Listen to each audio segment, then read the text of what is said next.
கர்த்தருடைய வார்த்தைக்கு செல்வோம். இன்றைக்கு ஒரு தொடர் போதனையை ஆரம்பிக்க இருக்கிறோம்.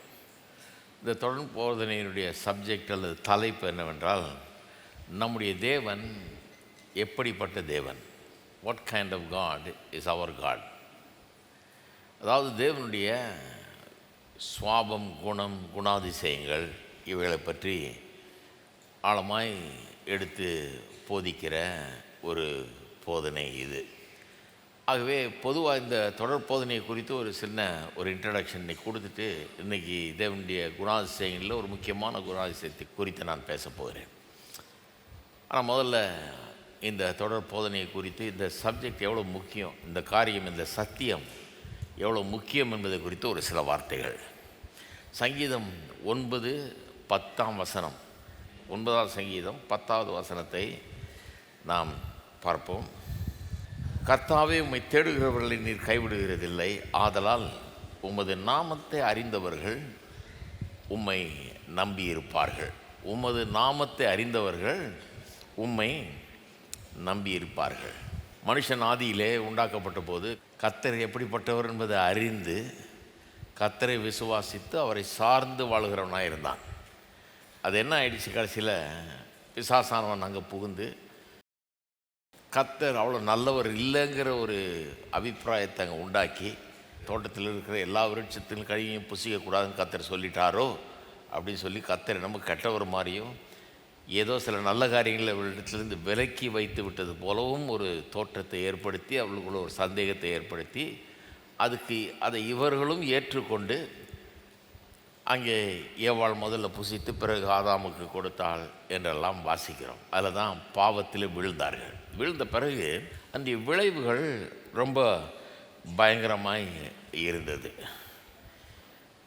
அதாவது அந்த நாளிலிருந்து மனுஷன் பாவத்தில் விழுந்து அவன் அதில் பாதாளத்துக்கு போயிட்டான். அவனுடைய நிலைமை மாறிடுச்சு. கம்ப்ளீட்டாக அவனுடைய நிலைமை மாறிவிட்டது. அவனுடைய வாழ்க்கையே மாறிவிட்டது. அதை பற்றி ரோமர் எழுதின நிருபம் 1ஆம் அதிகாரத்தில் பவுல் அப்போஸ்தலன் அழகாக போதிக்கிறார். மனுஷனுடைய நிலைமை என்ன, இன்றைக்கி பாவ நிலைமையில் இருக்கிற மனுஷன், மனுக்குலம் என்னுடைய நிலைமை என்னன்னு போதிக்கும்போது சொல்கிறாரு, அவர்கள் தேவனை அறிந்தும் அவரை தேவனென்று மகிமைப்படுத்தாமலும் ஸ்தோத்திரியாமலும் இருந்து. மகிமைப்படுத்தாமலும்னா தேவனை பெருசாக நினைக்கல, தான் மகிமைப்படுத்துறது. ஸ்தோத்தரிக்கலைன்னா அவரை வணங்கலை, அதுதான் அர்த்தம். அவரை பெருசாகவும் நினைக்கல, அவரை தெரியும் அவரை என்னன்னு, அவர் யாருன்னு தெரியும், தெரிந்திருந்தும் அவரை மகிமைப்படுத்தாமல் பெருசாக நினைக்காமல் அவரை வணங்காமல் இருந்து தங்கள் சிந்தைகளினாலே வீணர்களானார்கள். உணர்வில்லாத அவருடைய இருதயம் இருளடைந்தது. அவர்கள் தங்களை ஞானிகள் என்று சொல்லியும் பைத்தியக்காரராகி அழிவில்லாத தேவனுடைய மகிமையை அழிவுள்ள மனுஷர்கள், பறவைகள், மிருகங்கள், ஊரும் பிராணிகளாகிய இவைகளுடைய ரூபங்களுக்கு ஒப்பாக மாற்றினார்கள். எப்படி விக்கிரக ஆராதனை இந்த உலகத்துக்குள்ளே வந்ததுன்ற சரித்திரத்தை சொல்கிறார். எப்படி வந்துதான், தேவனை அறிந்தவர்கள் அவரை ஏற்றுக்கொள்ள விரும்பாமல், அவரை மகிமைப்படுத்த விரும்பாமல், அவரை வணங்க விரும்பாமல் தங்களுக்கு தோதா இருக்கிற தெய்வங்களை அவர்கள் உண்டாக்கிக்க தீர்மானிச்சுட்டு, அதை எப்படி உண்டாக்குனாங்க? தேவன் மகிமை உள்ளவர், அவர் அழிவில்லாதவர். அவர் இந்த அழிவில்லாத தேவனுடைய மகிமையை அழிவுள்ள மனுஷர்கள், பறவைகள், மிருகங்கள், ஊரும் பிராணிகள் இப்படிப்பட்டவர்களுடைய ரூபங்களுக்கு ஒப்பாக மாற்றிட்டாங்க. என்ன வித்தியாசம் பாருங்கள். அழிவில்லாத மகிமை உள்ள தேவன், பெரிய தேவன், மகத்துவமான தேவன், அவரை கொண்டு வந்து இந்த விழுந்து போன மனுஷனுடைய சாயலில், அதாவது கடவுள் மனுஷனை அவருடைய சாயலில் உண்டாக்குனார் அவரை மாதிரி. இப்போ மனுஷன் விழுந்து போய் கெட்டு போய் சீரழிஞ்சு போயிட்டான். இப்போ இவனுடைய சாயலில் இவன் கடவுளை உண்டாக்குறான். அப்போ எப்படி இருக்கும் பாருங்கள். இதன் மூலமாக அவருடைய வாழ்க்கையை பாதிக்கப்பட்டது. அதனால தான் அடுத்த வசனம் இது நிமித்தம்னு ஆரம்பிக்குது. இது நிமித்தம் அவர்கள் தங்கள் இருதயத்தில் உள்ள இச்சைகளினாலே ஒருவர் தங்கள் சரீரங்களை அவமானப்படுத்தத்தக்கதாக தேவன் அவர்களை அசுத்தத்துக்கு ஒப்பு கொடுத்தார். தேவனுடைய சத்தியத்தை அவர்கள் பொய்யாக மாற்றி சிருஷ்டிகளை தொழுது சேவியாமல் சிருஷ்டியை தொழுது சேவித்தார்கள். தான் படைத்தவரை விட்டுட்டு படைக்கப்பட்டவைகளை வணங்க ஆரம்பிச்சிட்டாங்க. கடவுள் படைத்த எல்லாத்தையும் வணங்க ஆரம்பிச்சிட்டாங்க. எப்பேற்பட்ட ஒரு வேர்ல்டு ஹிஸ்ட்ரி சொல்லப்படுது பாருங்கள். உலகத்தின் சரித்திரத்தை ரொம்ப அழகாக இங்கே பவுல் அப்போஸ்தலன் மூலமாக ஆண்டவர் நமக்கு சொல்கிறாரு. அப்புறம் சொல்கிறாரு, அவரே என்றென்றைக்கும் ஸ்தோத்தரிக்க பட்டவர். ஆமேன். அப்படின்னா அவரே என்றென்றைக்கும் வணங்கப்படுகிற தெய்வமாக இருக்கிறவர் அவர் மாத்திரமே. இது நிமித்தம் தேவன் அவர்களை இழிவான இச்சை ரோகங்களுக்கு ஒப்பு கொடுத்தார். ஏன்? அழிவில்லாத இந்த மகிமையுள்ள தேவனை விழுந்து போன மனுஷனுடைய சாயல்லையும் மிருகங்கள் பறவைகள் ஊரும் பிராணிகளுக்கு ஒப்பாகவும் மாற்றினதுனால இது நிமித்தம் தேவன் அவர்களை இழிவான இச்சை ரோகங்களுக்கு ஒப்பு கொடுத்தார். அந்தபடி அவருடைய பெண்கள் சுவாப அனுபவத்தை சுவாபத்துக்கு விரோதமான அனுபவமாக மாற்றினார்கள். அப்படி ஆண்களும் பெண்களை சுவாபப்படி அனுபவியாமல் ஒருவர் மேல் ஒருவர் விரகதாபத்தினாலே பொங்கி ஆணுடைய ஆண் அவலட்சணமானதை நடப்பித்து தங்கள் தப்பிதத்துக்கு தகுதியான பலனை தங்களுக்குள் அடைந்தார்கள். எல்லா விதமான பெர்வர்ஷன்ஸ், எல்லா விதமான தீய குணங்களும் வாழ்க்கை முறைகளும் இதில் தான் வந்ததுன்றார். தேவனை அறியும் அறிவை பற்றி கொண்டிருக்க அவர்களுக்கு மனதில்லாத இருந்தபடியால் தேவன் யாருன்னு அறிஞ்சிருந்தாங்க. ஆனால் இவர் பரிசுத்தர், இந்த தேவனை பின்பற்றினா அந்த மாதிரி வாழணும், அப்படி வாழ பிரியம் இல்லை, இவங்க நினச்சபடி வாழ பிரியம், அதனால் மனம் இல்லை அவங்களுக்கு இந்த தேவனை பின்பற்றுறதுக்கு. அப்படி மனதில்லாத இருந்தபடியால் தகாதவைகளை செய்யும்படி தேவன் அவர்களை கேடான சிந்தைக்கு ஒப்பு கொடுத்தார். அவர்கள் சகலவித அநியாயத்தினாலும் வேசித்தனத்தினாலும் துரோகத்தினாலும் பொருளாசையினாலும் பெரிய லிஸ்ட்டு, மனுக்குலத்தில் காணப்படுகிற அத்தனை பொல்லாப்புகளையும் பெரிய லிஸ்ட்டு போடுறாரு. பொருளாசையினாலும் குரோதத்தினாலும் நிறையப்பட்டு பொறாமையினாலும் கொலையினாலும் வாக்குவாதத்தினாலும் வஞ்சகத்தினாலும் வன்மத்தினாலும் நிறைந்தவர்களாய் புறங்கூறுகிறவர்களாய் அவதூறு பண்ணுகிறவர்களாய் தேவ பயங்கரமாய் துரோகிருதம் பண்ணுகிறவருமாய் அகந்தை உள்ளவர்களுமாய் வீம்புக்காரராய் பொல்லாதவர்களை யோசித்து பிணைக்கிறவர்களுமாய் பெற்றோருக்கு கீழ்ப்படியாதவர்களுமாய் உணர்வில்லாதவர்களுமாய் உடன்படிக்கை மீறுகிறவர்களுமாய் சுவாப அன்பில்லாதவர்களுமாய் இணங்காதவர்களுமாய் இரக்கமில்லாதவர்களுமாய் இருக்கிறார்கள். சுத்தமாக கெட்டு போயிட்டாங்க பாருங்கள். மனுஷன் சுத்தமாக மாறிட்டான். பாவம் அவனுக்குள்ளே பிரவேசித்து மொத்தமாக அது தொடாத இடமே கிடையாது. இதுதான் டோட்டல் டிப்ரேவிட்டின்னு போதிக்கிறாங்க. முற்றிலும் கெட்டு போயிட்டான். இந்த பாவம் என்னுடைய மனதை தொட்டு, இருதயத்தை தொட்டு, செயல்களை தொட்டு, குடும்பத்தை தொட்டு, பிள்ளைகளை தொட்டு, எல்லாத்தையும் தொட்டுருச்சு. இப்படிப்பட்டவர்களை செய்கிறவர்கள் மரணத்துக்கு பாத்திரராக இருக்கிறார்கள் என்று தேவன் தீர்மானித்த நியாயமான தீர்ப்பை அவர்கள் அறிந்திருந்தும் அவைகளை தாங்களே செய்கிறதும் இல்லாமல் அவைகளை செய்கிற மற்றவர்களிடத்தில் பிரியப்படுகிறவர்களுமாய் இருக்கிறார்கள். ஸோ ஒரு பெரிய சரித்திரம். மனுஷன் கடவுளை நம்பி வாழ்ந்தான், நல்லா சுகமாக இருந்தான், நல்லா இருந்தான், வாழ்ந்திருந்தான், குறைவில்லாமல் இருந்தான், பாவம் இல்லாமல் இருந்தான், அட்லீஸ்ட் இன்னசென்ட்டாக இருந்தான். அப்படி இருந்தான். அப்படியே தலைகளாக மாறிட்டான் பாருங்கள். எல்லா பொல்லாப்பு, எல்லா தீமை, எல்லா இழிவான காரியங்களை செய்கிறது ரொம்ப லோ கிளாஸாக மாறிட்டான். அப்படியே மனுஷனுடைய புத்தியை மாறி எல்லாம் கெட்டு போச்சு அப்படிங்கிறத அற்புதமாக இங்கே வேதம் போதிக்கிறது. ஏன்? தேவன் உண்மையான மெய்யான தேவன் பேரில் இருக்கிற அந்த நம்பிக்கை போயிடுச்சு. அந்த தேவனை நம்புகிறது இல்லை, இப்போது விட்டாச்சு. எந்த மாதிரி தேவன் அவர் என்கிறதை மறந்து விட்டான். தலைமுறை ஆயிடுச்சு. இப்போது அவர் எப்படிப்பட்ட தேவன், what kind of a God is அவர் காட் அப்படின்றத மறந்துட்டான். இவன் உண்டாக்கி வச்ச தெய்வத்தை தான் தெய்வம் நினச்சிக்கிட்டு இதை இப்பொழுது பின்பற்றி வருகிறான்.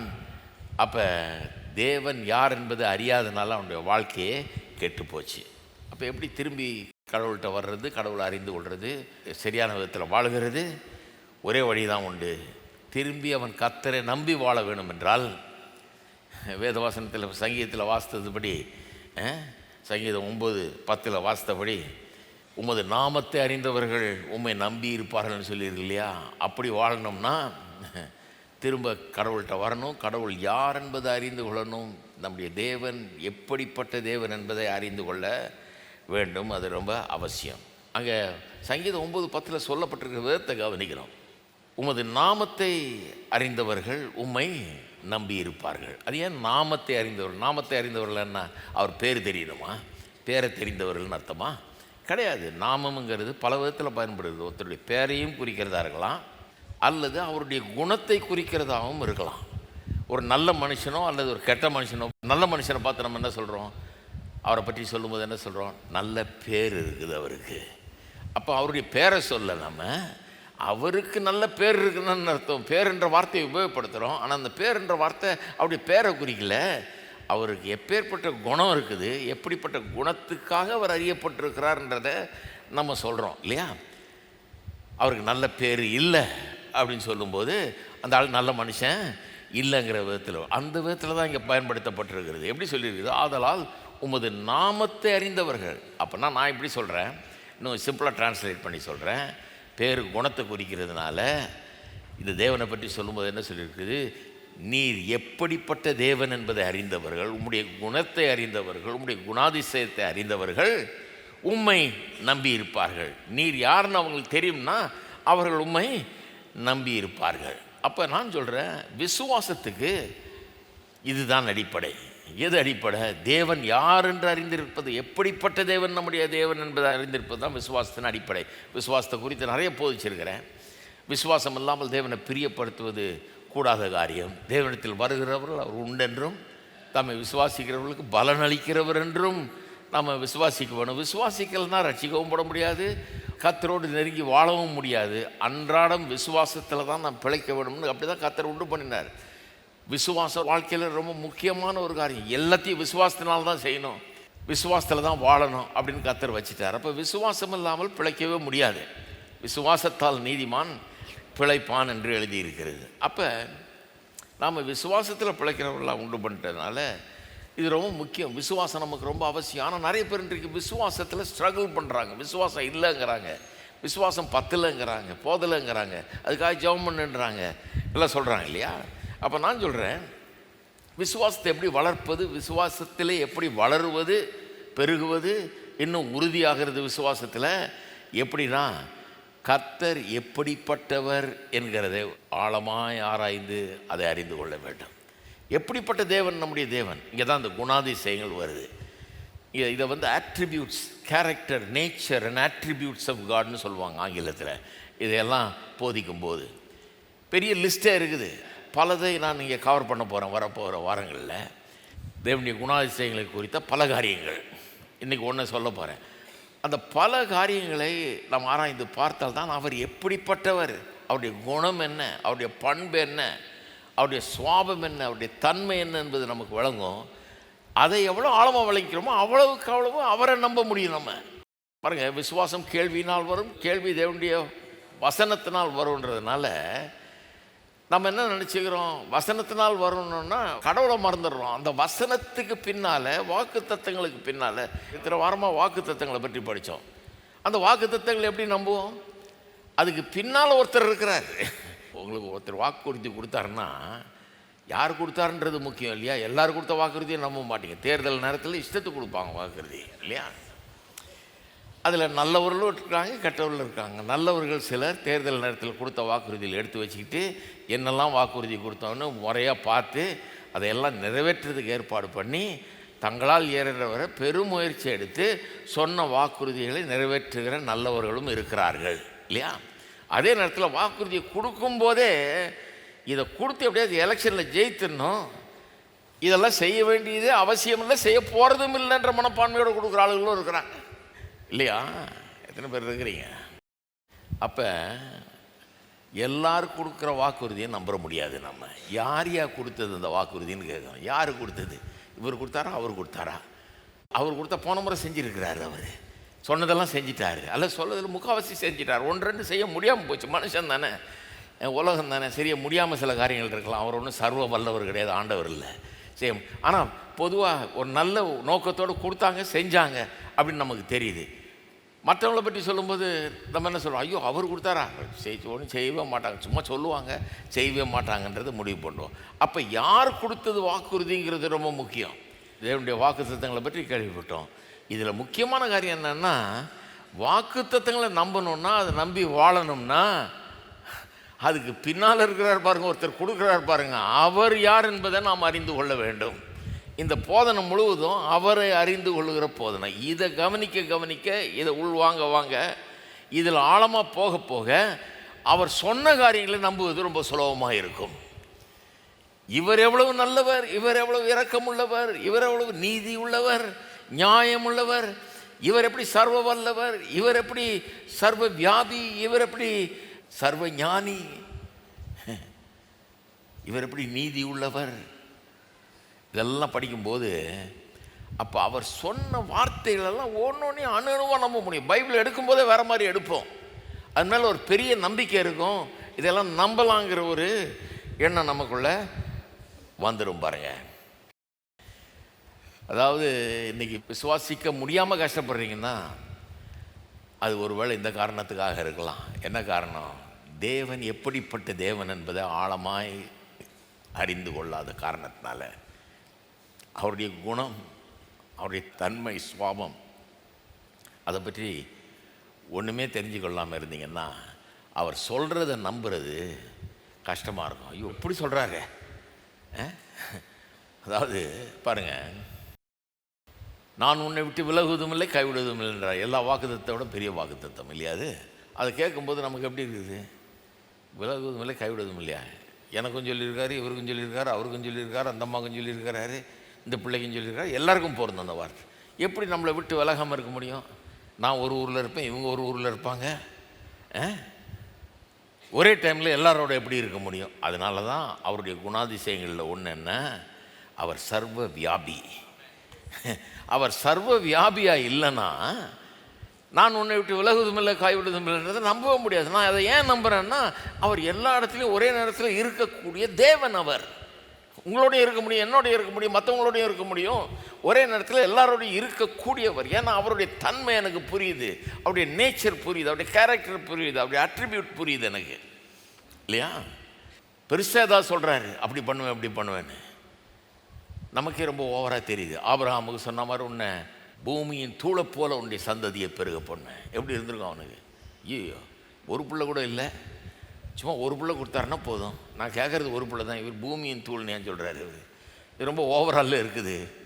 இது சொல்லும்போதே இவரை நம்ப முடியாதுன்ற மாதிரி தான் இருக்குது. அப்படி தான் யோசிக்க தோணும் நமக்கு. ஆனால் இவர் சர்வ வல்லவர், இஸ் ஆம்னிபோட்டன்ட். சர்வ வியாபிங்கிறது எங்கே இருக்கிறவர் அப்படின்னா ஆம்னி ப்ரெசன்ட். இந்த உபதேசத்தின் பேர் ஆம்னி போட்டன்ட்னா, ஆம்னினா ஆல், போட்டன்ட்னா வல்லவர், எல்லாம் செய்ய வல்லவர். அப்போ சர்வ வல்லவராய் இவர் இருந்தார் தான் இவர் சொல்கிறத செய்ய முடியும். பிள்ளை இல்லாத ஒருத்தனை எடுத்து 100 வயசில் ஒரு பிள்ளையை கொடுத்து அவனுடைய சந்ததியை பூமியின் தூளை போல ஆக்கிறதுக்கு, வானத்தின் நட்சத்திரத்தை போல ஆக்கிறதுங்கிறது வேறு எவராலும் முடியாது. ஆனால் இவர் சர்வ வல்லவராக இருந்து எல்லாத்தையும் செய்யக்கூடியவராக இருந்தார்னா அதுதான் அவருடைய தன்மை, அதுதான் அவருடைய குணம், அதுதான் அவருடைய பண்புனா நிச்சயமாக அவரால் செய்ய முடியும். இப்போ பாருங்கள் எப்படி கனெக்ட் ஆகுதுன்னு. நம்முடைய விசுவாசம், நம்ம அவர் சொன்னது எவ்வளோ விசுவாசிக்க போகிறோம், அவர் எப்படிப்பட்டவர்னு எவ்வளோ தெரியுதோ அப்படி தான், அப்போ தான் நமக்கு அந்த விசுவாசம் வரும், இல்லையா? நல்லா கவனிங்க இதை. அதனால தான் நான் சொல்கிறேன், இந்த போதனை ரொம்ப முக்கியம். அவர் எப்படிப்பட்டவர்ன்றதை தான் போதிக்க போகிறோம். ஒவ்வொரு வாரமாக தான் போதிக்க போகிறோம். பல வாரங்களுக்கு எப்படிப்பட்டவர்ன்றதில் ஆழமாக போகிறோம். ஏனென்றால் எப்படிப்பட்டவர்னு தெரிய தெரிய இப்பேற்பட்டவர் சொன்ன வாக்குகளை நீங்கள் நிச்சயமாக நம்ப முடியும். உங்களுடைய விசுவாசம் வளரும், பெரிய காரியங்களை நீங்கள் பார்ப்பீர்கள் உங்களுடைய வாழ்க்கையில். அதுக்காக தான் இந்த போதனையை போதிக்கிறோம். அவருடைய கேரக்டரை பற்றி, அவர் எப்படிப்பட்டவர் என்பதை பற்றி அறிந்து கொள்வது ரொம்ப முக்கியம். அதை அறியாமல் இருக்கிறது நம்முடைய விசுவாசத்தை குறைத்து போடும். ஒன்றுமில்லாமல் விசுவாசமே இருக்காது. அவர் எப்படிப்பட்டவர்னு தெரியலனா இவர் சொல்கிற எந்த வார்த்தையும் நம்புறதுக்கு முடியாது. அது ரொம்ப டூ மச் மாதிரி இருக்கும். இவர் செய்வாரா செய்ய மாட்டாரா, அதெல்லாம் செய்ய முடியுமா அப்படின்னு செய்ய முடியும். ஏன்னா அவர் சர்வ வல்லவர், ஆம்னிபோட்டன்ட் காட். இப்படியே போகலாம். ஒரு எல்லா குணாதிசயத்தையும் எடுத்து இப்படியே ரிலேட் பண்ணலாம் நம்ம அவருடைய வாக்கு தத்துவங்களை. இந்த குணம் அவருக்கு இருக்குன்னு தெரியலனா இதை செய்வார்ன்றதை நம்புறது கஷ்டம். இது தெரியும் போது செய்வார்ன்றதை நம்புறது சுலபமாகி விடுகிறது. பல குணங்கள், பல பண்புகள் அவருக்கு இருக்கிறது. பல விதமாக அவருடைய பண்புகளை வேத வசனம் நமக்கு போதிக்கிறது. அதில் நிறைய காரியங்களை நாம் பார்க்க போகிறோம். இன்றைக்கு தேவன் மகிமையின் தேவன், அவர் மகிமையானவர் என்பதை குறித்து போதிக்க போகிறேன். அது அவருடைய ஒரு பண்பு. மகிமையானவர்னா என்ன, அதை முதல்ல பார்ப்போம். மகிமையானவர் என்பதனுடைய அர்த்தம் என்ன? முதல்ல சங்கீதம் திருப்புங்க, 24வது சங்கீதம் 10வது வசனம், 24:10. இங்கே சங்கீதக்காரன் சொல்லுகிறான், கர்த்தரை பற்றி சொல்லும்போது அவன் சொல்கிறான் பாருங்கள் எப்படி. யார் இந்த மகிமையின் ராஜா? அவர் சேனைகளின் கர்த்தரானவர். கர்த்தரை பற்றி சொல்லும்போது சொல்கிறான், யார் இந்த மகிமையின் ராஜா? அவர் சேனைகளின் கர்த்தரானவர், அவரே மகிமையின் ராஜா. அப்போ இந்த தேவன் ஒரு மகிமையின் ராஜா, மகிமையின் தேவன். அப்போ மகிமையின் தேவன்னா என்ன அதை எப்படி எடுத்துக்கிறது? மகிமைன்ற வார்த்தை ரொம்ப கஷ்டம் பாருங்கள் புரிஞ்சுக்கிறது. அதனாலேயே கூட தேவனுடைய பண்புகளை விளக்குகிற புஸ்தகங்கள்லாம் இருக்குது பாருங்கள், ஆட்ரிபியூட்ஸ் அண்ட் கேரக்டர் ஆஃப் காட்னு எழுதுகிறாங்க தியாலஜிலாம். சிலதில் இந்த க்ளோரின்ற மேட்டரியை விட்டுறாங்க. ஏன்னா அது ரொம்ப விளக்குறது ரொம்ப கஷ்டமாக இருக்குது. அந்த முயற்சியில் தான் இன்றைக்கி இறங்க போகிறோம் நம்ம. அப்போ அவர் மகிமையின் தேவனானவர்னு சொல்லியிருக்கு. இந்த மகிமையின் தேவனானவர்ன்றதில் என்ன புரியுது? நமக்கு ஒன்றுமே புரிய மாட்டேது. மகிமையின் தேவன்னா என்ன? மகிமைன்றது ஏதோ மேகம், மூட்டம், வெளிச்சம், பிரகாசம் அப்படின்லாம் புரிஞ்சு வச்சுருக்கிறோம். இல்லை, அதெல்லாம் மகிமை அங்கே இருக்குது, மகிமையின் தேவன் அங்கே இருக்கிறார்ன்றதுக்கு அடையாளமே ஒழிய அதல்ல மகிமை. மகிமைனா என்ன? It is a word that is related to greatness, the concept of greatness. பெரியவர்ன்றதை சொல்கிறது தான். அவர் எல்லாத்த காட்டிலும் உயர்ந்தவர், எல்லாத்த காட்டிலும் சிறந்தவர், அவரை போல் ஒருவர் இல்லை. அவர் உயர்ந்தவர், சிறந்தவர், அற்புதமானவர், அதிசயமானவர், பெரியவர் அப்படின்னு சொல்கிறது தான் மகிமையானவர் அப்படின்னு வேதவசனம் சொல்லுகிறது. அதாவது இந்த மகிமைங்கிற வார்த்தை எங்கேருந்து வருதுன்னு பார்த்தீங்கன்னா, எபிரேய மொழியில் பார்த்தீங்கன்னா எங்கேருந்து வருதுன்னு பார்த்தீங்கன்னா, வெயிட்டுன்னு ஒரு வார்த்தை இருக்குல்ல இங்கிலீஷில், தமிழில் அழகாக மொழிபெயர்றாங்க கனம். கனம்னு வருது பாருங்கள், அந்த வார்த்தையிலேருந்து வருது பாருங்கள். அந்த வார்த்தையோடு சம்மந்தப்பட்டது அது. கனம்னா என்னன்னு புரிஞ்சுக்கிட்டா இதை புரிஞ்சுக்கலாம். அதே வார்த்தையிலேருந்து அந்த மகிமைன்னு மொழிபெயர்க்கிறாங்க. சில இடத்துல அதை கனம்னே மொழிபெயர்த்துறாங்க. ஒரு சில இடங்களில் பாருங்கள், நல்ல வெயிட்டாக இருக்கிற குண்டாக இருக்கிற ஆளை அதை சொல்கிறதுக்கு இந்த வார்த்தையை பயன்படுத்துகிறாங்க. உதாரணத்துக்கு ஏலி, பிரதான ஆசாரியனாகி ஏலி, இஸ்ரவேலுடைய பிரதான ஆசாரியனுடைய ஏலி, அந்த வயசான காலத்தில் 98 வயசில் அவன் வாசலில் உட்காந்துட்டு இருக்கிறான் பாருங்கள். யுத்தத்துக்கு போயிருக்காங்க அவனுடைய மக்கள், செய்தி வரும்னு காத்துக்கிட்டு உட்காந்துட்டு இருக்கிறான். ரொம்ப வயசான ஆள் செய்தியை சொல்கிறான் ஒருத்தன். அவன் சொல்கிறான், அங்கேருந்து தான் வரேன் நான், உங்கள் 2 பிள்ளைங்களும் செத்து போனாங்க அப்படின்னு சொல்லி இந்த உடன்படிக்கை பெட்டியெல்லாம் பறி போயிடுச்சு. உடன்படிக்கை பெட்டி எடுத்துகிட்டு போனாங்க, அதை எடுத்துகிட்டு போனால் நமக்கு ஜெயம் கிடைக்குன்னு. ஆனால் தோல்வியுற்றார்கள். இந்த கெட்ட செய்தி கிடைக்கிது அவனுக்கு, எல்லாம் போச்சு, நம்முடைய மக்கள் பின்னோக்கி ஓடினாங்க, உங்கள் 2 பிள்ளைகளை செத்து போனாங்கன்னு சொன்னோன்னு 98 வயசு கிழவன். அங்கே வசனம் அப்படி சொல்லியிருக்கு, 1 சாமுவேல் 4ஆம் அதிகாரம் 18ஆம் வசனத்தில், அவன் கிழவனும் ஸ்தூலித்தவனுமாக இருந்தபடினால் ஆசனத்திலிருந்து வலப்பக்கமாக மல்லாக்க விழுந்தான். அவன் தேவனுடைய பெட்டியை குறித்து சொன்ன உடனே ஏலி ஆசனத்திலிருந்து வாசலின் பக்கமாய் மல்லாக்க விழுந்தான். அவன் கிழவனும் ஸ்தூலித்தவனுமாக இருந்தபடினால். இங்கே தான் தமிழ் பிரச்சனையாயிடுது. ஸ்தூலித்தவன்னா என்ன அப்படின்னா ஒபீஸ்னால் குண்டாக இருந்தான், தடியாக இருந்தான், ரொம்ப ஓவர் வெயிட்டாக இருந்தான்னு அர்த்தம். அதுதான் ஸ்தூலித்தவன். ஸ்தூலித்தவனாக இருந்தபடினால் அவன் பிடரி முறிந்து செத்து போனான். மல்லாக்கா விழுந்து பிடரி முறிந்து செத்து போனான். அப்போ அந்த ஸ்தூலித்தவன்ற இடத்துல அவன் ரொம்ப வெயிட் அதிகம், அவனுடைய ஒபிசிட்டி அதிகம், உருவம் பெருசு அப்படின்னு சொல்கிறதுக்கு கனம்ன்ற வார்த்தை, அதுக்கு பதிலாக தான் அந்த ஸ்தூலித்தவன்ற வார்த்தையை பயன்படுத்துகிறாங்க. அது எபிரேய மொழியில் பார்த்திங்கன்னா மகிமை என்று வருதில் பாருங்கள், அந்த வார்த்தைக்கு கிட்டத்தட்ட அதே மாதிரி ஒரு வார்த்தை பயன்படுத்தப்படுகிறது. இந்த கனத்தை ரூட்டாக கொள்ளப்பட்ட ஒரு வார்த்தை பயன்படுத்தப்படுகிறது. இன்னொரு உதாரணம் சொல்கிறேன். ஆபிரகாம் உங்களுக்கு தெரியும், பஞ்ச தேசத்துக்கு போனால் முதல்ல ஆண்டவர் அவர் சொல்கிற தேசத்துக்கு போகணுன்னு சொன்னப்போ போனால் பஞ்சம், அங்கேருந்து ஓடி போய் எகிப்துக்கு போகிறான் பிழைக்கிறதுக்கு. அங்கே போன இடத்துல மனைவியை ராஜா எடுத்துக்கிட்டு அங்கே நடக்கிற அக்கப்போரெலாம் உங்களுக்கு தெரியும் இல்லையா. கடைசியில் கத்தர் அவனை பிடிச்சி சொல்கிறாரு, நீ இது பொண்ணு மேலே கையை வச்சுன்னா செத்த, நீ இன்னொருத்தனுடைய மனைவி இது சொன்ன உடனே ஐயோ அப்பான்னு திரும்பி மனைவி அனுப்பிச்சிட்டு அதுக்குள்ளே என்ன பண்ணிட்டான், டவுரியெல்லாம் கொடுத்துட்டான் மச்சான்னு நினச்சி. ஆடு மாடு வெள்ளி பொண்ணு எல்லாம் கொடுத்துட்டான் பாருங்கள். கொடுத்த பிறகு கத்தர் ராத்திரியில் இப்படி சொல்கிறார், மிரட்டுறார், கையை வச்சுன்னா செத்த நீ. அப்போ அவனை கூப்பிட்டப்போ அவன் மனைவியை கூப்பிட்டு போன்றான். நான் நினைக்கிறவன் சொல்லியிருப்பான், அப்போ வண்டி அனுப்புங்க, உங்கள் ஆடு மாடு வெள்ளி பொண்ணெல்லாம் இருக்குது, வேலைக்காரிகள்லாம் கொடுத்தீங்க உங்கள் மச்சான்னு நினச்சி, அதெல்லாம் நான் திருப்பி அனுப்பிச்சேன், இல்லை அதோடு போனி அப்படின்ட்டான். போய் தேர்ந்தா போதும், நீ என்ன சாகடிச்சிருப்பேன் நேரம் அப்படின்ட்டான். அடுத்த அதிகாரம் ஆரம்பிக்கும் போது 13ஆம் அதிகாரம் ஆரம்பிக்கும் போது எப்படி ஆரம்பிக்குது, 12 தான் இந்த கதை வருது. 13 எப்படி சொல்லியிருக்குது, ஆபிரகாம் ஆடு மாடுகள் வெள்ளி பொன் வேலைக்காரர்களுடைய சீமானாய் இருந்தான். சீமான்ற வார்த்தை இதெல்லாம் கொஞ்சம் நின்று வாசிக்கணும் பாருங்கள். சீமானாக இருந்தானா, அப்போ ரொம்ப பெரிய ஆளாக இருந்தான்.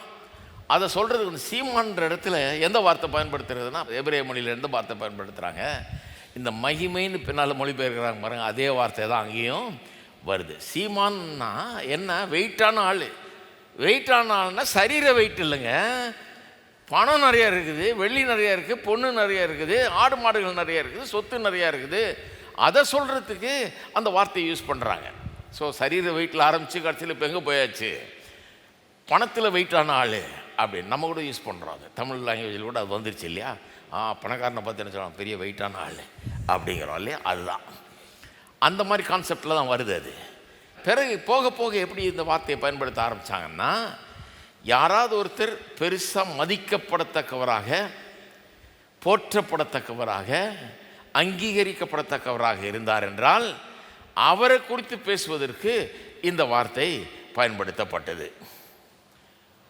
அப்போ சில இராணுவ வீரர்கள், சில அரசர்கள், இப்படி சில பெரிய மர்ச்சன்ட்ஸ், வியாபாரிகள், இன்னும் பல பெரிய பொசிஷனில் இன்ஃப்ளூயன்ஸில் இருந்த ஆட்களை பற்றி பேசும்போது அவர்கள் வெயிட்டான ஆள், பெரிய ஆள், சிம்பிளாக சொல்ல போனால் அவங்க ரொம்ப பெரிய ஆளுன்னு சொல்கிறதுக்கு, பெரிய ஆளுன்னா தடியாக இருக்காருன்னு அர்த்தம், நல்ல பணக்காரராக இருக்காருன்னு அர்த்தம், அல்லது செல்வாக்கில், புகழில், மற்ற காரியங்களில் ரொம்ப பெரிய ஆளுன்னும் அர்த்தம். எப்படி வேணால் எடுத்துக்கலாம். அது அப்படி வந்து தான் வருது இந்த வார்த்தை. தேவனை பற்றி சொல்லும்போது அதே வார்த்தை தான் பயன்படுத்தப்படுகிறது. ஏனென்றால் அவர் க்ளோரியஸ் காட், அவர் வந்து மகிமையுள்ள தேவன் சொல்லும்போது என்ன சொல்ல வர்றாங்க, அவர் ரொம்ப பெரிய ஆள், அவர் பெரியவர், எல்லாத்த காட்டிலையும் உயர்ந்தவர், எல்லாத்த காட்டிலும் சிறந்தவர், மகிமையானவர். ஒரு ஆள் நல்ல நிலைக்கு வந்துட்டான்னு என்ன சொல்கிறோம், எப்படி இருந்தாயா, என்ன மகிமையான ஒரு நிலையில் இன்றைக்கி இருக்கிறான் அப்படின்னு சொல்கிறோம். அப்படின்னா என்ன அர்த்தம், அவன் மேலே மேகம் இருக்குதுன்னு அர்த்தமா? கிடையாதுங்க. மகிமையான நிலைக்கு வந்துட்டான்னா ரொம்ப உயர்வான நிலைக்கு, இத்தனை பேர் இருக்கிறாங்கங்க, அவங்கள காட்டிலையும் இவ்வளோ உயரமாக உயர்ந்துட்டான் அப்படின்றோம் இல்லையா. அந்த கான்செப்ட் தான். அப்போ மகிமைன்ற வார்த்தை அப்படி தான் பயன்படுத்தப்படுகிறது. தேவன் மகிமையானவர் அப்படின்னா உயர்ந்தவர், எல்லாத்த காட்டிலும் சிறந்தவர், எல்லாத்த காட்டிலும் பெரியவர் என்கிற விதத்தில் தான் அந்த வார்த்தை பயன்படுத்தப்படுகிறது. அப்போ அப்படி பார்க்கும்போது இன்றைக்கு நிறைய கிறிஸ்தவர்கள் மத்தியில், கிறிஸ்துவ விசுவாசிக்கிறேன் என்று சொல்லுகிறவர்கள் மத்தியில் கூட தேவன் எவ்வளவு பெரியவர் என்கிற அறிவு இல்லாமல் இருக்கிறது. எவ்வளவு மகத்துவமானவர், எவ்வளவு உயர்ந்தவர், சிறந்தவர் என்ற அறிவு இல்லாமல் இருக்குது. எப்படி சொல்கிறேன், அவருடைய வாழ்க்கையை பாருங்கள், அவருடைய வாழ்க்கையின் ப்ரையாரிட்டிஸை பாருங்கள், எதை முதல்ல வைக்கிறாங்கன்னு பாருங்கள். மற்றதெல்லாம் ஆண்டவருக்கு முன்னால் வந்துடும். டைம் இருந்தால் பைபிள் படிக்கலாம், மற்ற நேரம்லாம் போக ஜெபம் பண்ணலாம். கர்த்தரை தேடுறதுன்னா ஆமாங்க கொஞ்சம் டைம் இருக்கணும், இல்லை ஃப்ரீ இருக்கணும், நான் நாள் முழுக்க வேலை செய்கிறேன், பிழைக்கிறேன், பொழப்பு நடத்துகிறேன், ஏதோ டைம் இருக்கும்போது கோயிலுக்கு போகலாம், அவ்வளோதான். அப்போ என்ன அர்த்தம், இந்த ஆளுக்கு எல்லாத்த காட்டிலும் இவர் பெரியவர், சிறந்தவர், உயர்ந்தவர், இவரை தான் முதல்ல தேடணுங்கிறது வழங்காமல் போச்சு. அந்த கான்செப்டே எல்லாம் போச்சு. இவருடைய மகிமை விளங்கலை, இவர் எவ்வளோ மகத்துவமானவருங்கிறது விளங்காமல் போச்சு பாருங்கள். அதனால தான் ஆண்டவர் மேலே அவ்வளோ இன்ட்ரெஸ்ட் இல்லை, டிவி மேலே அவ்வளோ இன்ட்ரெஸ்ட் இருக்குது இல்லையா. நான் டிவியெல்லாம் எதிர்த்து பிரசங்கம் பண்ணுற ஆள் இல்லை, பார்த்துங்க. ஆனால் ஆண்டவரை காட்டிலும் டிவி தான் ரொம்ப இஷ்டமாக இருக்குன்னா அப்போ விளங்கிடுது நீங்கள் ஆண்டவரை எவ்வளோ பெருசாக நினைக்கிறீங்க. அவர் மகிமையானவர்ன்றது விளங்காமல் போயிடுச்சுன்னு அர்த்தம். அவருடைய வார்த்தையை விட இந்த உலக காரியங்கள் ரொம்ப முக்கியமாக அவர்களுக்கு தோணுது. அவருடைய வார்த்தை ரொம்ப பெருசாக தெரியல அவங்களுக்கு, அது ரொம்ப முக்கியமானதாக தோன்றவில்லை. அவருடைய கட்டளைகள், அவருடைய நியாயங்கள் வந்து ஈவினிங் நியூஸில் வர்ற தகவல் செய்தியை காட்டிலும் அவைகள் குறைந்த முக்கியத்துவமான்ற அதுதான் சொல்லு. டிவி போடுறதுக்கு போட்டு அதை நல்லா கேட்குறோம், நியூஸை கேட்குறோம். இப்போல்லாம் நான் நியூஸை கேட்குறது இல்லை, ஏன்னா ஆளாளுக்கு ஒரு ப்ரோக்ராம் வச்சுட்டு சொல்கிறாங்க. யாரையாவது சார்ந்து இருக்கிறாங்க, அவங்க யாரை சார்ந்து இருக்கிறாங்களோ அவங்க சார்பில் அவங்க பேசுகிறாங்க, அவ்வளோதான ஒழிய. அப்போ நியூஸ் எல்லாம் வந்து என்ன நடந்ததுன்னு சொல்கிறது இல்லை, இவங்களுடைய இன்டர்பிரிட்டேஷனை சொல்கிறாங்க. இவங்க இந்த இதை சார்ந்தவங்க, அவங்க அந்த இதை சார்ந்தவங்க, இதை பார்த்திங்கன்னா ஒரு மாதிரி சொல்லுவாங்க, அதை பார்த்திங்கன்னா வேறு மாதிரி சொல்லுவாங்க. நம்ம தான் முட்டாளுங்க. வந்து பார்த்தீங்கன்னா டிவி நான் நல்லா சொன்னாங்க, ஏன்னா இன்னைக்கு கேட்டேன் டிவியில், கேட்டதெல்லாம் உண்மையா, நமக்கு என்ன அறிவே இல்லையா, நம்ம என்ன ஒன்றும் தெரியாத ஆளுங்களாம், முட்டாளுங்களா, நம்ம இழிச்ச வாயன்களா, இஷ்டத்துக்கு ஆளுக்கு ஒரு கதையை சொல்கிறதுக்கு நான் முடிவு பண்ண வேணவே வேணாம்ப்பா, வேணவே வேணாம், உன் செய்தியும் வேணாம், நீயும் வேணாம் போ, நான் வேறு ஏதாவது வழியில் தெரிஞ்சுக்கிறேன் அதான் ஒருத்தர் சொன்னார், அது ஏதாவது வெளிநாட்டு நியூஸ் பார்த்தா கொஞ்சம் கரெக்டாக சொல்லுவான் யாரும். ஏன்னா அவனுக்கு இதில் எதுவும் ஸ்டேக் இல்லை பாருங்கள், அவனுக்கு இதில் எதுவும் ஈடுபாடு இல்லை பாருங்கள், அவன் என்ன நடந்ததுன்னு உண்மையாக சொல்லிவிடுவான். இவங்க சொல்கிறத பார்த்தா வேறு கணக்கில் இவங்க சொல்லுவாங்க. அந்த நியூஸை சிலர் அப்படி பார்ப்பாங்க. நானே அப்படி பார்த்துருக்கிறேன். அந்த காலத்தில் எல்லா பேப்பரையும் படிப்பேன், எல்லா நியூஸையும் கேட்பேன். ஒரு பேப்பர் பார்த்தா பத்தாது, தமிழ் பேப்பரையும் படிப்பேன், இங்கிலீஷ் பேப்பரையும் படிப்பேன், முதல் பக்கத்துலேருந்து கடைசி பக்கம் வரைக்கும் படிப்பேன் நான். ஏன்னா அவ்வளோ நம்பிக்கை அதில். அப்புறம் தான் தெரிஞ்சு, ஐயோ இது பாதி பொய் அப்படின்னு. அதுக்கப்புறம் தான் அந்த ஊட்டம் பாருங்கள், இது மொத்தமும் உண்மை சத்தியமாக இருக்கிறது. அப்போ எதுக்கு நம்ம முக்கியத்துவம் கொடுக்குறோம், எதை பெருசாக நினைக்கிறோன்னு பாருங்கள். அதுலேருந்து புரிஞ்சிடும். கர்த்தரை தவிர வேற எதையாவது நீங்கள் அவரை காட்டிலும் பெருசுன்னு நினச்சிங்கன்னா அவர் மகிமையானவர்ன்றது உங்களுக்கு விளங்கலைன்னு அர்த்தம். அவருடைய மகிமையை பற்றி ஒன்றுமே உங்களுக்கு தெரியவில்லை என்று அர்த்தமாகி விடுகிறது. அப்போ இன்றைக்கி நிறைய கிறிஸ்தவர்கள் மத்தியில் கூட அவருடைய மகிமை வழங்காதனால ஆவிக்குரிய காரியங்களுக்கு முக்கியத்துவம் தர்றதில்லை, அவருடைய வார்த்தைக்கு முக்கியத்துவம் தர்றதில்லை, அவருக்கு முக்கியத்துவம் தர்றதில்லை. ஏன்னா அவர் எல்லாத்த காட்டிலும் முக்கியமானவர்னு எண்ணுகிறது இல்லையே, அவர் எல்லாத்த காட்டிலும் பெரியவர், அவர் தான் முக்கியம், நம்பர் ஒன்னுன்றதை நினைக்கிறது இல்லையே. அதனால நம்ம முக்கியத்துவம் தருகிறது கிடையாது. ஒருத்தர் ரெண்டு கேட்குறாரு, ஊரெல்லாம் சபைகள் இருக்குது, உலகம் முழுக்க இருக்குது, ஆனால் நிறைய இடங்களில் பார்த்தா எந்த ஒரு இதுவும் சபையினாலும் எந்த பிரயோஜனமும் கிடையாது. இருந்து ஒன்று தான், இல்லாமல் போனாலும் ஒன்று தான் இருக்குது. ஏதோ ஜனங்க இவ்வளோ வருஷமாக போனதுனால போயிட்டே இருக்கிறாங்க.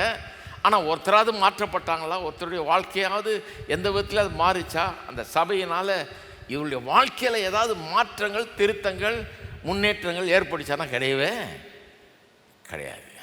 சொல்கிறார், நிறைய சபைகள்லாம் மூடுறாங்களாம், அமெரிக்காலெலாம் 15,000 சபையை மூடுறாங்களாம், அப்படியாக அப்புறம் சொல்கிறாரு, அது இருந்தால் என்ன இல்லைன்னா என்ன, இருந்தப்போ ஒன்றும் பிரயோஜனம் இல்லை, இப்போ இல்லாமல் இருக்க போது அதனால ஒன்றும் பாதிப்பு கிடையாது, ஏன்னா இருந்தப்போ ஒன்றும் பண்ணல, இல்லைனாலும் அதனால் ஒன்றும் பாதிப்பு இல்லைங்கிறாரு. ஏன் அந்த மாதிரி நிலையில் இருக்குது சபைகள்? ஏன்னா இந்த கர்த்தர் எவ்வளவு பெரியவர் என்கிறத நாம் ஜனங்களுக்கு எடுத்து சொல்லாமல் விட்டுட்டோம். சொல்லாமல் விட்டதுனால கர்த்தர் அவரை பெரியவராக பார்க்கறது இல்லை, அவருடைய வாழ்க்கையில் முதலாவது வைக்கிறது இல்லை, அவரை பெருசாக நினைக்கிறது இல்லை, அவருடைய காரியங்களை பெருசாக நினைக்கிறது இல்லை. ஆகவே சபைகள் தோல்வி அடைகிறது, ஒன்றுமில்லாமல் போகிறது. இதை முன்னால் வைக்க மறந்துட்டோம். எதையோ பிரசங்கம் பண்ணுறோம். சிலர் பாலிட்டிக்ஸை பிரசங்கம் பண்ணுறாங்க, சிலர் விஞ்ஞானத்தை கூட பிரசங்கம் பண்ணுறாங்க. ஆனால் கர்த்தர் எவ்வளவு பெரியவர், எவ்வளோ மகத்துவமானவர், மகிமையானவர்ங்கிறத பேசுகிறது கிடையாது. அப்போ அதை பற்றி தான் இப்போ பேச போகிறோம். அவர் எவ்வளோ பெரியவர். இப்போ பாருங்கள், ஒரு 4 பெரிய மனுஷர்கள் கூடனா ஆங்கிலத்திலலாம் ஒரு சொல் இருக்குது வழக்கத்தில். ஒரு 4 பெரிய மனுஷனை பார்த்துட்டு என்ன சொல்லுவாங்க, அதுங்கெல்லாம் பெரிய ஹெவி வெயிட் அப்படின்வாங்க. ஹெவி வெயிட்னா பெரிய பிஸ்னஸ் மேனாக இருக்கணும், பெரிய பணக்காரனாக இருக்கணும், அல்லது பெரிய பவரில் இருக்கிற ஆளாக இருக்கணும், இன்ஃப்ளூயன்ஸில் இருக்கிற ஆளாக இருக்கணும். அவர்கள் எப்படி வர்ணிக்கிறாங்க பாருங்கள், அந்த கனம் அப்படின்ற வார்த்தை வந்துடுது. அதனால தான் பைபிளில் கனம், மகிமைன்னு எப்போ ஒன்றா அதை யூஸ் பண்ணுறாங்க. ரொம்ப வெயிட்டான ஆளுங்கன்னு அர்த்தம், ஹெவி வெயிட்ஸ் அப்படின்றோம். நான் சொல்கிறேன், ஊர் உலகத்தில் இருக்க நிறைய ஹெவி வெயிட்ஸ் எல்லாம் இருக்கிறாங்க, அவர்கள் எல்லார காட்டிலும் பெரிய ஹெவி வெயிட் நம்முடைய தேவன். ஏன்? இவரை காட்டிலும் தகுதி உள்ளவர்கள் உலகத்தில் வேறு எவரும் கிடையாது. இவரை காட்டிலும் செல்வாக்குள்ளவர்கள் உலகத்தில் ஒருத்தரும் கிடையாது. இவரை காட்டிலும் ஞானம் உள்ளவர்கள் உலகத்தில் எவரும் கிடையாது. இவரை காட்டிலும் வல்லமை உள்ளவர்கள் இந்த உலகத்தில் வேறு எவரும் கிடையாது. இவரை காட்டிலும் உயர்ந்த ஒரு பொசிஷனில் இருக்கிறவங்க இந்த உலகத்தில் எவருமே கிடையாது. கனத்துக்கும் மரியாதைக்கும் புகழுக்கும் துதிக்கும் இவரை காட்டிலும் வேற எவரும் பெரிய பாத்திரர் கிடையாது. இவரே பாத்திரர், இவரை போல ஒருத்தர் கிடையாது. அப்போ இவர் பெரிய ஹெவி வெயிட்டுங்க, இவர் பெரிய ஆள். நம்முடைய தேவன் பெரியவர். நம்முடைய தேவன் பெரியவர்னும் போதே நமக்கு தெரியுது, அடே அப்பா அப்பா அவர் என்ன சொல்கிறான்னு கவனிக்கணுமே நம்ம. ஏன்னா அவர் சொல்லதெல்லாம் நிறைவேற்ற வல்லவர். அவரை ரொம்ப சீரியஸாக ஃபாலோ பண்ணணும், அவரோட நெருங்கிடணும். அவர் தான் ரொம்ப முக்கியம். வேற எவனும் எப்படியோ போகிறான், இவரை நம்ம கவனிப்போம், இவரை பின்பற்றுவோங்கிற நிலைமைக்கு நம்ம வந்துடுவோம். அப்போ இவர் பெரியவர்ன்றதை பல விதங்களில் நம்ம பார்க்கலாம். ஒன்று சிருஷ்டிப்பின் மூலமாக பார்க்கலாம். சிருஷ்டிப்பை பாருங்கள், அவர் செய்த எல்லா செயல்களிலும் அவர் பெரியவர்ன்றதை நாம் பார்க்குறோம். அதில் சிருஷ்டிப்பு அவருடைய செயல். 19ஆம் சங்கீதத்தை பாருங்கள். 19ஆம் சங்கீதம் 1ஆம் வசனம் ரொம்ப ஃபேமஸ் வசனம் இல்லையா? வானங்கள் தேவனுடைய மகிமையை வெளிப்படுத்துகிறது, ஆகாய விரிவு அவருடைய கரங்களின் கிரியையை அறிவிக்கிறது. அற்புதமான ஒரு ஸ்டேட்மெண்ட் அது. ஒன்றும் இல்லை, இவரை தெரிஞ்சுக்கணுமா, இவர் எவ்வளோ பெரியவர்னு தெரியணுமா? எப்படி தெரிஞ்சுக்கிறது? ஒன்றும் தேவையில்லை, சும்மா மேலே பாருங்கள். வானங்கள், மொட்டை மாடியில் படுத்துக்கிட்டு வானத்தை பார்த்துருக்குறேன் நான் எவ்வளோ நாள். மொட்டை மாடியில் தான் தூக்கமே தூங்குறது சின்ன பிள்ளையில். மொட்டை மாடியில் படுத்துக்கிட்டு வானத்தை பார்க்குறேன். நான் யோசித்துருக்கிறேன், எப்பேற்பட்ட கடவுளாக இருப்பார், இப்படி ஒரு வானம், இப்படி ஒரு பூமி, இப்படி நட்சத்திரங்கள், சூரியன் சந்திரன் நட்சத்திரங்கள் இப்படி உண்டாக்கி இருக்கிறாரு. இதை பார்த்து அதை யோசிக்காமல் இருக்கக்கூடியவன் முட்டாள்னு நினைக்கிறேன். இதை பார்த்துட்டு கடவுளை பற்றி யோசிக்காமல் இருக்கிறவன் கொஞ்சம் கூட ஒரு சிந்தனையில் ஆழமே இல்லாதவன், சிந்தனையே அற்றவன் நினைக்கிறேன். வானங்கள் என்ன பண்ணுது? தேவனுடைய மகிமையை வெளிப்படுத்துகிறது. ஆகாய விரிவு அவருடைய கரங்களின் கிரியையை அறிவிக்கிறது, அனௌன்ஸே பண்ணுதான். அடுத்த வசனம் ரொம்ப இன்ட்ரெஸ்டிங். அடுத்த 2 வசனம் பாருங்கள், 3 வசனம். பகலுக்கு பகல் வார்த்தைகளை பொழிகிறது, அது பேசுதான். இரவுக்கு இரவு அறிவை தெரிவிக்கிறது. பேசுதுன்னா எப்படி சத்தமாக கேட்குது? கிடையாது. அடுத்த வசனம் பாருங்கள். அவைகளுக்கு பேச்சும் இல்லை, வார்த்தையும் இல்லை, அவைகளின் சத்தம் கேட்கப்படுகிறதும் இல்லை. அப்போ அதுக்கு பேச்சு இல்லை. சூரியன் சந்திரன் நட்சத்திரம் பேசுதா? கிடையாது. பேச்சு இல்லை, அவைகளுக்கு வார்த்தை இல்லை, சத்தமும் இல்லை. அவைகள் சத்தத்தை நம்ம கேட்கறது இல்லை. ஆகிலும் இருந்தாலும் அவைகளின் சத்தம் பூமி எங்கும், அவைகளின் வசனங்கள் பூச்சக்கரத்து கடைசி வரைக்கும் செல்லுகிறது. பூமியின் கடைசி எல்லை வரைக்கும் இதனுடைய சத்தம் கேட்குதான்.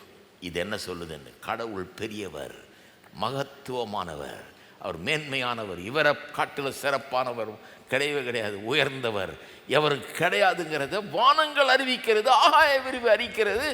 அதுக்கு வார்த்தை இல்லை, பேச்சு இல்லை, சத்தம் இல்லை. ஆனால் அதனுடைய சத்தம் பூமி கடைசி வரைக்கும், பூச்சக்கரத்தின் எல்லை வரைக்கும் செல்லுகிறதா. என்ன மாதிரி ஸ்டேட்மெண்ட்டு? எப்படிங்க பேச்சு இல்லாமல், வார்த்தை இல்லாமல், சத்தம் இல்லாமல் பூமியின் பூச்சக்கரத்தின் எல்லை வரைக்கும் இது செல்ல முடியும்? எல்லாம் சொல்லுவாங்க, சைலன்ஸ் ஸ்பீக்ஸ் லவுடர் தென் எனிதிங். எனக்கு தெரிஞ்ச ஒரு பிரசங்கர் இருந்தார், நல்லா பிரமாதமாக பிரசங்கம் பண்ணுவார், வயசானவர். அந்த காலத்தில் நிறையா ஒரு பிரசங்கம்லாம் கேட்போம் பாருங்கள். அவர் பிரசங்கம் பண்ணிட்டே இருக்கும்போது நல்லா ஜனங்க வந்து ஆரவாரம் பண்ணுவாங்க, எல்லாம் பண்ணுவாங்க. நான் ரொம்ப இன்ட்ரெஸ்டிங்காக இருக்கும் அவர் பிரசங்கம். சில நேரத்தில் ஸ்டன்னிங்காக தான் சொல்லுவார், மக்களை ஸ்தம்பிச்சு போகிற மாதிரி ஒரு சத்தியத்தை சொல்லுவார் பாருங்கள். சொல்லும்போது எல்லாம் அப்படியே ஆன்னு வாயை பொழந்துட்டு உட்காந்துட்டு இருப்பாங்க எல்லோரும் அப்படியே. ஏன்னா அவர் சொன்னது அப்பேற்பட்ட ஒரு கருத்து. அந்த நேரத்தில் அவர் டெக்ஸஸ்லேருந்து வந்தவர். அமெரிக்காவில் டெக்ஸஸ்னு ஒரு இடம் இருக்குது. அங்கே வந்து நிறைய பழமொழியெல்லாம் பேசுவாங்க ஜனங்க. எதுக்கு எடுத்தாலும் ஒரு சொல் வச்சுருப்பாங்க. அவர் சொல்லுவார், don't shout me down just because I'm preaching so good. தமிழில் என்ன அர்த்தம்னா, டோன்ட் ஷவுட் மீ டவுன்னா, பார்த்து உங்கள் சத்தம் என் சத்தத்தை விட ஜாஸ்தி ஆகிட போகுது அப்படின்னா என்ன அர்த்தம்? நீங்கள் ஒன்றும் யாரும் கைத்தட்டல, யாரும் இது பண்ணல, ஆனால் அவருக்கு தெரியுது சொல்கிறது நல்லா உரைக்குது. அந்த உரைக்குதுன்றது அவளுடைய சைலன்ஸ்லேருந்தே தெரியுது. பார்த்து உங்கள் சத்தம் என் சத்தத்தை விட, மைக்கில் பேசுகிற என்னுடைய சத்தத்தை விட அதிகமாகிட போகுது. ஏன்னா நான் அவ்வளோ பிரமாதமாக சொல்லிகிட்டு இருக்கிறேன், ஒரு அற்புதமான கருத்தை சொல்லிகிட்டு இருக்கிறேன். உங்கள் சத்தம் ரொம்ப அதிகமாகி என்ன மூழ்கிடாதபடிக்கு பார்த்துக்குங்கன்றார், கிண்டலாக சொல்லுவார். அப்போ silence is louder than words and sound. அமைதிங்கிறது அவ்வளவு ஸ்ட்ராங்காக சத்தமாக பேசக்கூடிய ஒன்று. நீங்கள் பார்த்துருக்கீங்க இல்லையா? சில நேரத்தில் புருஷன் பொண்டாட்டி சண்டை வந்துடுச்சுன்னா ஒரு ஆள் ஒன்றுமே சொல்ல மாட்டார். அதுலேயே அந்த அம்மாவுக்கோ அந்த ஐயாவுக்கோ கோவம் வந்துடும். சொல்லுங்கள் ஏதாவது, ஏன் ஒன்றும் சொல்ல மாட்டேங்குது? ஏன்னா சொல்லாதது அப்படி உறுத்துது. உள்ள மனுஷன் என்ன நினைக்கிறானோ சொல்லாதது ஒரு பிரச்சனையாக இருக்குது பாருங்கள். சொல்லாதது சில காரியங்களை நமக்கு சொல்லுது, அதாங்க பிரச்சனை. சொல்லாமலேயே சிலரை சொல்கிறாங்க, போட்டு குத்துறாங்க, நோண்டுறாங்க. சொல்லுங்க, வாயை தரங்க. பார்த்துருக்கீங்களா? என்னையா உங்களுக்கு இதெல்லாம் எப்படி தெரியுதுன்னு கேட்குறீங்க? நிறைய படிச்சிருக்கிறாங்க. நான் படிச்சுட்டு நான் சொல்கிறேன். சைலண்ட்டாக இருக்கிறதே மைக்கு போட்டு பேசுகிறத விட பெரிய சத்தமாக இருக்கிறது. அப்போ நான் சொல்கிறேன், இந்த வானங்களும் ஆகாய விரிவும் தேவனுடைய படைப்புகள் அனைத்தும் சத்தமாய் கதறி கொண்டிருக்கிறது. அங்கிருந்து என்ன சொல்லுகிறது? தேவன் பெரியவர், மகத்துவமானவர், இவரை காட்டிலும் உயர்ந்தவர், சிறந்தவர் ஒருவர் இல்லை. அற்புதமான தேவன். இந்த அற்புதமான தேவனுடைய படைப்பு நான். என்ன கொஞ்சம் பாரு, அவர் எவ்வளவு பெரியவர் என்பதை நீ புரிந்து கொள்வாய் அப்படின்னு சத்தம் போட்டுட்டு இருக்குதான். அது 57ஆம் சங்கீதத்துக்கு போங்க, 11ஆம் வசனம். இன்னொரு நல்ல வசனம். தேவனே, வானங்களுக்கு மேலாக உயர்ந்தருளும், உமது மகிமை பூமி அனைத்தின் மேலும் உயர்ந்திருப்பதாக. என்ன சொல்ல வர்றாரு? ஆண்டவரே, நீர் வானத்தை காட்டிலும் உயரம். You are higher then the heavens. உங்களுடைய உயரம் எவ்வளோன்னா, வானம் ரொம்ப உயரத்தில் இருக்குது, அதை காட்டிலும் பெரியவர் நீர் என்ற அர்த்தத்தில் சொல்கிறான். வானம் அவ்வளோ உயரத்தில் ஆச்சரியமாக இருக்குது. படுத்துக்கிட்டு வானத்தை பார்த்தீங்கன்னா ஆச்சரியமாக அவ்வளோ உயரத்தில் இருக்குது. அதை காட்டிலும் உயரமானவர் தேவன், உயர்ந்தவர் தேவன். தேவனே, வானங்களுக்கு மேலாக உயர்ந்தருளும், உமது மகிமை பூமி அனைத்தின் மேலும் உயர்ந்திருப்பதாக. இவர் எவ்வளவு மகிமை உள்ளவர்! பூமி அனைத்தின் மேலும் அவர், அவைகள் எல்லாற்றை காட்டிலும் அவர் பெரியவராக இருக்கிறார். பூமி அனைத்தின் மேலும் அவர் உயர்ந்தவர். என்ன சொல்ல வருது இந்த வசனம்? வானத்துக்கு மேலாக உயர்ந்தருளும், பூமி அனைத்தின் மேலும் உம்முடைய மகிமை உயர்ந்திருப்பதாகனா என்ன அர்த்தம்? படைப்பை பார்க்குறோம், கடவுள் சிருஷ்டித்த காரியங்களை பார்க்குறோம். எவ்வளோ அற்புதமாக இருக்குது அவருடைய படைப்பு. பாருங்கள், ஃபிசிக்ஸு, கெமிஸ்ட்ரி, மேத்தமேட்டிக்ஸ் எல்லாம் படிக்கிறோம். நம்ம ஊரில் எல்லாம் நல்லா படிக்கிறாங்க பசங்க. அதில் எத்தனை பிரமாணங்கள், விதிகள், லாஸ் ஆஃப் ஃபிசிக்ஸ் எல்லாம் இருக்குது இல்லையா? ஒரு பிளேன் பறக்குதுன்னா அதை எப்படி பறக்க விட்டாங்கன்னா, எப்படி அவ்வளோ வெயிட்டை ஏற்றிட்டு பறக்குது? அது யானைக்குட்டியெல்லாம் கூட ஏற்றி விட்றாங்கன்றாங்க. அதில் அதெல்லாம் ஏற்றிட்டு எப்படி பறக்குதுங்க? அவ்வளோ வெயிட்டை ஏற்றிட்டு, இத்தனை ஆட்களை ஏற்றிட்டு இவங்க கொண்டு வர்ற மூட்டையெல்லாம் பெருசு பெருசாக இருக்கும். ஆளுங்க, நம்ம ஊர் ஆளுங்க அவ்வளோத்தையும் தூக்கிட்டு, டன்னு கணக்கில் தூக்கிட்டு மேலே பறக்குதுங்க. கீழே விழ வேணாம், ஏன்னா புவி ஈர்ப்பு பிரமாணம் வேலை செய்த கீழே விழணுமே. விழாமல் எப்படி பறக்குது? எத்தனை மணி நேரம் பறக்குது? தொடர்ந்து 13-14 மணி நேரம் கூட பறக்குது. இப்போல்லாம் எப்படி பறக்குது? லா ஆஃப் ஃபிசிக்ஸ் ஒன்று வேலை செய்யுது. லா ஆஃப் லிஃப்ட்னு ஒன்று இருக்குது. அந்த 4 இன்ஜின் வேலை செஞ்சு அது வேகமாக அதை ரன்வேல ஓட்டி அதன் மூலம் அதை தூக்கி அப்படியே தூக்கின நிலையில் ஆடாமல் அசையாமல் அதை அப்படியே வச்சுருந்து, ஆனால் வேகமாக சென்று போய் சென்றடைய வேண்டிய இடத்த போய் சென்றடையுதுன்றது என்ன மாதிரி டெக்னாலஜி? ஃபிசிக்ஸில் இருக்கிற சில பிரமாணங்களை பயன்படுத்தி தான் அவைகளை இயக்குகிறார்கள்.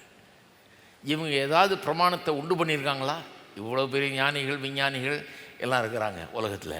யாராவது இதில் எந்த பிரமாணத்தையாவது உண்டு பண்ண ஆட்கள் இருக்கிறாங்களா? கிடையாது. கண்டுபிடிச்ச ஆளுங்க தான் இருக்கிறாங்க. ஏற்கனவே இருக்குதுங்க. என்ன கேட்டால், ஏதேன் தோட்டத்தில் ஆதாமே விட்டுருக்கலாம், ஏர்போர்ட் கட்டி பிளேன் விட்டுருக்கலாம். ஆனால் எங்கே போகிறது, யார் போகிறது? அவன் தானே தான். அதனால தான் உள்ள போகிறதுக்கு ரொம்ப தூரமும் இல்லை. போகிறதெல்லாம் ஒரு பிரச்சனையான பிறகு தான் இதெல்லாம் கண்டுபிடிக்கிறாங்க, ஒன்று ஒன்றா கண்டுபிடிக்கிறாங்க. அப்போவே இருக்குது அந்த பிரமாணங்கள்லாம் அவருடைய சிருஷ்டிப்பில் அப்படியே மறைந்து கிடக்கிறது. அவைகளெல்லாம் நோண்டி இந்த சயின்டிஸ்ட் எல்லாம் போய் என்ன பண்ணுறாங்க, எடுக்கிறாங்க. இவ்வளவு பிரமாணங்கள் இன்றைக்கும் எடுத்துக்கிட்டு இருக்கிறாங்க. மனுஷனுடைய சரீரத்தை படிக்கிறாங்க பாருங்கள். படிக்கிறாங்க புதுசு புதுசாக கண்டுபிடிக்கிறாங்க. இருதயம் சரீரவா மாற்றி விட்டுறான்றாங்க. பாட்டாக மாற்றிடுவாங்க போல இருக்குன்னு, ஒரு பாட்டாக மாற்றி விட்டுருவாங்க போல இருக்குது. அந்த மாதிரி இருக்குது. அவ்வளோ தரவை படிக்கிறாங்க, புரிஞ்சுக்கிறாங்க இது எப்படின்னு. அப்போ தேவனுடைய படைப்புக்குள்ளே எவ்வளோ இருக்குது பாருங்கள். இதையெல்லாம் பார்க்கும்போது என்ன நினைக்கிறோம்? இதுவே இவ்வளோ அற்புதமாக இருந்ததுன்னா, இந்த பிளேன் இப்படி பறக்குதுன்னா, கடவுள் உண்டாக்குன லாஸ் ஆஃப் ஃபிசிக்ஸின் அடிப்படையில் பிளேன் இப்படி பறக்குதுன்னா, மேத்தமேட்டிக்கல் லாஸ் இதன் அடிப்படையில் எல்லாத்தையும் கால்குலேட் பண்ணுறோம்னா, இவ்வளோ தான் கடவுள் இதுக்குள்ளே வச்சிருக்கிறாருன்னா, இது எவ்வளோ அற்புதமாக இருக்குது. ஆனால் நம்ம அதோடு நிற்கக்கூடாது. இதையெல்லாம் உண்டாக்கின படைத்தவர் இன்னும் எவ்வளவு அற்புதமானவர். இதுவே இவ்வளோ ஒண்டர்ஃபுல்லாக இருந்ததுன்னா, இதையெல்லாம் உண்டாக்குனவர் எவ்வளோ பெரியவர் இல்லைங்களா? இதை எல்லாத்தையும் பார்த்துட்டு கடவுள் இருக்கிறாரா இல்லையான்னு பேசிகிட்டு இருக்கிறவன் எப்படிப்பட்ட ஆள்? அதனால தான் சொல்லுறது, கடவுள் இல்லைங்க சொல்கிறவன் மதியினன்னு சொல்லுது. எப்படி இல்லைன்னு சொல்ல முடியும்? இதெல்லாம் பார்த்துட்டு, இவ்வளோ பெரிய காரியங்களை பார்த்துட்டு எப்படி இல்லைன்னு சொல்ல முடியும்? அது மட்டும் இல்லை, இவர் பெரியவரா இல்லையாங்கிறது, எல்லாத்த காட்டிலும் உயர்ந்தவர், சிறந்தவர், பெரியவருங்கிறதுல என்ன சந்தேகம் வர முடியும்? இதையெல்லாம் பார்த்த பிறகு இதையெல்லாம் நாம் கொஞ்சம் சிந்தித்து ஆழமாக எண்ணி பார்த்தோம் என்றால் இவர் எவ்வளவு பெரியவர், சிறந்தவர்ன்றவர், அந்த எவ்வளவு பெரியவர், சிறந்தவர், உயர்ந்தவர், மகிமையானவர்ன்றது புரிஞ்சிருச்சுன்னா அவர் சொல்கிற எதுவுமே நமக்கு ரொம்ப ஆழமான அர்த்தம் உள்ளதாக இருக்கும். அவர் அப்படியே செய்ய வல்லவராக இருக்கிறார். இதையெல்லாம் செய்தவர் அதை செய்ய முடியாதா? இதையெல்லாம் செய்தவர் நமக்கு உதவ முடியாதா? நமக்கு எல்லாத்தையும் அவர் செய்ய முடியாதா? அப்போ சிருஷ்டிப்பை பார்த்தா நல்லா விளங்குது. சிருஷ்டிப்பு மட்டும் இல்லை, மீட்பை பாருங்கள்.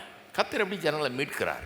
இஸ்ரவேல் ஜனங்களை எகிப்தின் அடிமைத்தனத்திலேருந்து மீட்க பண்ணும்போது வந்து மோசேட்ட சொல்கிறார், வா உன்னை அனுப்ப போகிறேன், நீ தான் அங்கே மீட்கிறவனாக இருக்க வேணும், விடுதலையானலாம் இருக்கணும், உன்னை தான் அனுப்ப போகிறேன்றார். நான் செய்ய வேண்டியதெல்லாம் செய்கிறேன் அப்படிங்கிறார். அப்போ அவன்கிட்ட சொல்கிறாரு, யாத்திராகமம் 14ஆம் அதிகாரம் 4ஆம் வசனத்தில் சொல்கிறார் பாருங்கள், பார்வோன் அவர்களை பின்தொடரும்படிக்கு நான் அவன் இருதயத்தை கடினப்படுத்தி நானே கர்த்தர் என்பதை எகிப்தியர் அறியும்படி பார்வோனாலும் அவனுடைய எல்லா இராணுவத்தாலும் மகிமைப்படுவேன். கர்த்தர் வந்து தம்மை மகிமைப்படுத்த விரும்புகிறார், தம்மை மகிமைப்படுத்த விரும்புகிறார். அப்படின்னா என்ன அர்த்தம்? தான் எவ்வளவு பெரியவர் என்பதை காட்ட விரும்புகிறார். 10 முறை ஏற்கனவே காட்டிட்டார். இந்த பிளேக்ஸ் எல்லாம் அனுப்பி, வாதைகள் எல்லாம் அனுப்பி, இவங்க நம்பிக்கொண்டிருந்த எல்லாத்தை காட்டிலும் இவர் பெரியவர்ன்றதை காட்டிட்டார். இன்னும் திருந்தலாமல், திருந்தா குணம் உள்ளவன், கடின இருதயம் உள்ளவன் ஏற்கனவே இன்னும் ஒரு ஸ்டெப் அவனை கடினப்படுத்துகிறேன்றார். ஏன்னா அவன் அப்படி தான் புத்தி அவனுக்கு. தோ போவிட்டுறான், அடுத்த நாள் மாற்றிடுவான் மனசை. சரி, இன்னும் ஒரு தடவை அவன் இருதயத்தை கடினப்படுத்தி அவனும் அவனுடைய சேனையும் குதிரை வீரர்களும் ரதங்களும் எல்லாம் வந்து உங்களை துரத்திக்கிட்டு வரும், நீ அதை பார்த்து பயந்துடாத. ஏன்னா அவன் இருதயத்தை நான் கடினப்படுத்தி அதன் மூலமாக நான் எவ்வளோ பெரியவர்ன்றதை காட்ட விரும்புகிறேன், நான் மகிமைப்படுவேன்றார். அப்போ கர்த்தரே செட்டப் பண்ணுறார். இவன் அந்த சிவந்த சமத்துக்கு வர்றதுக்காக கர்த்தரே செட்டப் பண்ணி அங்கே வந்த உடனே ஜனங்கள் கடக்கிறாருங்க சேஃபாக. இவன் இராணுவமும் குதிரைகளும் குதிரை வீரர்களும் ரதங்களும் எல்லாம் மூழ்குதாங்க. கர்த்தர் தான் எவ்வளவு பெரியவர். நீ நம்பர் 1 அரசனாக இருக்கலாம், வேர்ல்டு சூப்பர் பவராக இருக்கலாம், என்னவாக இருக்கலாம், ஆனால் அதை காட்டிலும் நான் பெரியவர், வல்லமுள்ளவர்ன்றதை கர்த்தர் காமிக்கிறாருங்க. நான் நினைக்கிறேன் அதில் மட்டும் இல்லை, ஒவ்வொரு தடவையும் நம்ம பிரச்சனையிலேருந்து மீட்கும் போதும், நம்ம விடுதலையாக்கும் போதும், நமக்கு உதவி செய்யும் போதும் கர்த்தர் அப்படி தான் செய்கிறாருன்னு நான் நம்புகிறேன். ஆபிரகாமை பாருங்கள், 100 வயசாக விட்டார் பேசாமல். 75 வயசில் வாக்கு பண்ணார், உனக்கு பெரிய ஜாதி ஆக்குவேன்னு எல்லாம் சொல்லிவிட்டு கடைசியில் அவனுக்கு 100 வயசாக போகிறது ஒன்றும் பிறக்கலை, ஒரு குழந்தையும் பிறக்கலை, ஒன்றும் நடக்கலை. சிலர் கேட்குறாங்க, எதுக்கியா இவ்வளோ நாள் காது? ஒரு மனுஷனை 25 வருஷம் காத்திருக்க வச்சு வாதிக்கிறதா? இல்லை, அவர் யாரையும் வாதிக்கிறது இல்லைங்க. அவர் எவ்வளோ பெரியவர்ன்றதை காட்ட விரும்புகிறாரு. இவனுக்கு 75 வயசுலேயே பிறந்திருந்ததுன்னா இவன் என்ன சொல்லுவான் ஊரெல்லாம் போய், நான் எவ்வளோ பெரிய வீரம் பாரு, நான் ஒரு குழந்தைய பெற்று எடுத்துட்டேனாக்கும், நான் ஒரு பெரிய ஹீரோவாக்கட்டு தெரிவான். அதனால தான் நல்லா வெயிட் பண்ணுறாரு. சரி, வெயிட் பண்ணுப்பா, ஊரே சொல்லணும் உனக்கு பிறகாது, சான்ஸே இல்லை, உனக்கு முட்டாள் கடவுளை நம்பிட்டு இருக்கிறான்னு ஊரே சொல்லணும், சான்ஸே கிடையாதுன்னு சொல்லணும். அப்போ வந்து நான் பண்ணுறேன், ஏன்னா அதில் மகிமை எனக்கு உண்டாகும்னு சொல்லி தான் 25 வருஷம் காத்திருக்க வச்சு 100 வயசில் செய்தார். நம்ம வாழ்க்கையில் கூட இன்றைக்கி அப்படி தான் காத்திரு செய்கிறாருன்னு நான் நம்புகிறேன். ஒருத்தர் வந்து என்கிட்ட சொன்னார், பல வருஷங்களுக்கு முன்னால் சொன்னார், நிறைய பேர் சொல்லியிருக்காங்க இந்த மாதிரி, பல விதத்தில் சொல்லியிருக்காங்க. ஒருத்தர் இப்படியே சொன்னார், ஐயா தர தட்டிடுச்சுன்னா நான் சுத்தமாக ஒன்றும் இல்லாமல் போயிட்டேன், எல்லாத்தையும் இழந்துட்டேன், ஒரு சல்லி காசு இல்லை, வேலை இல்லை, ஒன்றும் இல்லை, நாதியற்றவனாக நான் நிற்கிறேன், தர தட்டிடுச்சு அப்படின்னார். நான் சொல்கிறேன், சரி இதில் சந்தோஷப்படுறதுக்கு ஒன்று இருக்குது அப்படின்னு. அது என்னங்க இதில் சந்தோஷப்படுறதுக்கு என்ன இருக்குது? தர தட்டிடுச்சு இல்லை, இனிமேல் கீழே போகிறதுக்கு சான்ஸே இல்லை, இதை விட கீழே போகிறதுக்கு சான்ஸே கிடையாது. அதனால் சந்தோஷம், இனிமேல் கீழே போகிறதே கிடையாது நீங்கள். ஏன்னா எவ்வளோ கீழே போகணுமோ அவ்வளோ கீழே போயிட்டீங்க, ஒன்றும் இல்லாமல் ஆயிட்டீங்க. இப்போ நான் சொல்கிறேன், கர்த்தரை அறிந்து கொள்ளுங்கள், அவர் பெரிய காரியங்களை செய்வார், உங்களுடைய இருதயங்களை பரிசுத்தப்படுத்துங்கள், நாளைக்கு கர்த்தர் அற்புதத்தை செய்வார். இப்போ நான் சொல்கிறேன், உங்கள் இருதயத்தை விசுவாசம் உள்ள இருதயமாக மாற்றுங்க. கர்த்தர் எப்படிப்பட்டவர், நம்முடைய தேவன் எப்படிப்பட்ட தேவன் என்பதை அறிந்து கொள்ளுங்கள், உங்களை உயர்த்துவார் கர்த்தர். இங்கேருந்து படிப்படியாக உயர்ந்து ரொம்ப உயரத்தில் உயர்ந்து வருவீங்க அப்படின்னு சொன்னேன். இன்றைக்கி ஒருத்தர் காலையில் பிரசங்கம் பண்ணி முடித்தானோ, ஒருத்தர் பின்னால் குடும்பத்தோடு என்னை வந்து பார்த்துட்டு சொல்லிட்டு போகிறாரு, என் கதையை தாங்க இன்றைக்கி சொன்னீங்கன்றார். எனக்கு தெரியல அவர், ஆனால் இத்தனை வருஷமாக வர்றார் அவர், ரொம்ப ஆழமாக தெரியாது அவர் பிரச்சனையே எனக்கு தெரியாது. அவர் வந்து சொல்ல என்கிட்ட இந்த மாதிரி. அவர் சொல்கிறாரு, நான் அந்த நிலையில் தாங்க இருந்தேன். நான் வரும்போது முதல்ல வந்தப்போ தரை தட்டிடுச்சுன்னீங்களே, தரை தட்டினவனாக தான் வந்தேன். ஆனால் வந்து கேட்டுக்கிட்டே இருந்தேன். நீங்கள் ஆண்டவரை பற்றி சொல்ல கேட்டுக்கிட்டே இருந்தேன். இன்றைக்கி ரொம்ப நல்லா இருக்கிறேன். என் பிள்ளைங்கள்லாம் நல்லா படித்து நல்லா முன்னுக்கு வந்துட்டாங்க. நானும் நல்ல நிலையில் இருக்கிறேன். ரொம்ப மரியாதைக்குரியவனாக நல்ல ஒரு நிலைமைக்கு வந்திருக்கிறேன் என் வாழ்க்கையில். என்னால் மறக்கவே முடியாது. ஆண்டவர் எப்படிப்பட்டவர் என்பதை நல்லா அறிஞ்சிக்கிட்டேன். நான் கர்த்தரை விசுவாசித்தேன், இப்படி ஆயிருக்கேன் அப்படின்னாரு. அப்போ நான் சொல்கிறேன், தரை தட்டிடுச்சா? ஒருவேளை தரை தட்டினவங்க பல பேர் இங்கே வந்திருக்கலாம், அதனாலேயே வந்திருக்கலாம். சரி, இவர் என்ன சொல்கிறாரு பார்க்கலாம், கடைசியாக இவர் என்ன சொல்கிறாருன்னு கேட்டுடலாம் அப்படின்னு வந்திருக்கிறான். நான் சொல்கிறேன், நல்ல இடத்துக்கு வந்திருக்கிறீங்க, சரியான இடத்துக்கு வந்திருக்கிறீங்க. தரை தட்டிடுச்சுன்னா நான் சொல்கிறேன், இனிமேல் உயர்வீர்கள், மேலே வருவீங்க. கவனமாய் கேளுங்கள். ஆண்டவர் எவ்வளவு பெரியவர் என்பதை அறிந்து கொள்ளுங்கள். அதையும் இதையும் யோசிக்காதீங்க. கர்த்தர் எவ்வளவு பெரியவர், அவர் எவ்வளவு மகத்துவமானவர், எவ்வளவு உன்னதமானவர், எவ்வளோ அற்புதமானவர், அவரை காட்டிலும் உயர்ந்த ஒரு இல்லை என்பதை யோசிங்க, தியானம் பண்ணுங்க, அதுக்குள்ள ஆழமாக போங்க. நான் விசுவாசிக்க முடியலன்னு சொல்ல, விசுவாசிக்க ட்ரை பண்ணாதீங்க. விசுவாசன்றது பல்ல கடிச்சிட்டு நான் அப்படி இல்லை. அது விசுவாசம் அப்படி வராதுங்க. பல்ல கடிச்சிக்கிட்டு விசுவாசி இல்லை. கர்த்தர் எவ்வளவு அற்புதமானவர், அதிசயமானவர், உயர்ந்தவர், சிறந்தவர் என்பதை தியானியுங்கள். அதை நல்லா உள்வாங்குங்க. அது உங்களுடைய மனதை உள்ள போய் நிரப்பட்டும், இருதயத்தை நிரப்பட்டும். நான் சொல்றேன், வாழ்வு உங்களுக்காக காத்து கொண்டிருக்கிறது. இந்த கர்த்தர் பெரியவர். உங்கள் வாழ்க்கையை மாற்றிடுவார். அப்பேற்பட்ட கர்த்தர். உங்களுடைய கஷ்டம் என்ன, துன்பம் என்ன, பிரச்சனை என்ன, அதை பெருசாக பேசாதீங்க. கர்த்தர் எவ்வளவு பெரியவர் அதை பேசுங்க. உங்கள் பிரச்சனை தான் உலகத்தில் இருக்க எல்லாருடைய பிரச்சனையை காட்டிலும் பெருசுன்னு பேசாதீங்க. சிலர் வந்து சொல்லுவாங்க, நான் தான் இன்னொரு யோபு ஐயா, நான் இந்த 21ஆவது நூற்றாண்டின் யோபு. நீங்கள் யோபே கிடையாது, அது வேற கதை. அது சும்மா யோபுன்னு கதை கட்டிகிட்டு இருக்கக்கூடாது. அதுவும் இல்லாமல் நீங்கள் எப்போ உண்மையான யோபு ஆகிறீங்க, இழந்ததையெல்லாம் அவன் 2 மடங்காக திரும்ப பெற்றான். அதுதான் யோபு. அப்படி பெற்றுட்டு வந்து சொல்லுங்கள், நானும் இன்னொரு யோபுங்க, எல்லாத்தையும் இழந்தேன், நான் எல்லாத்தையும் திரும்ப பெற்றேன் என்று. அப்போ நான் சொல்கிறேன், கர்த்தர் உங்கள் பக்கம் இருக்கிறார், உங்களுக்காக இருக்கிறார். அவருடைய வல்லமை உங்களுக்காக செயல்படும். அவருடைய ஞானம், அவருடைய கிருபை, அவருடைய இரக்கம் உங்கள் சார்பில் இருக்கிறது. உங்களுக்கு உதவும்படியாக தான் அவர் இருக்கிறார்.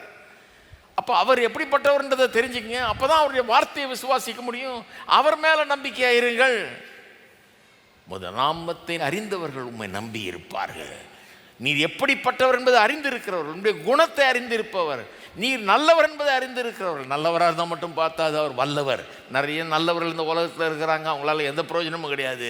ஏன்னா நல்லவர்கள் ஒழிய வல்லவர்கள் கிடையாது அவங்க.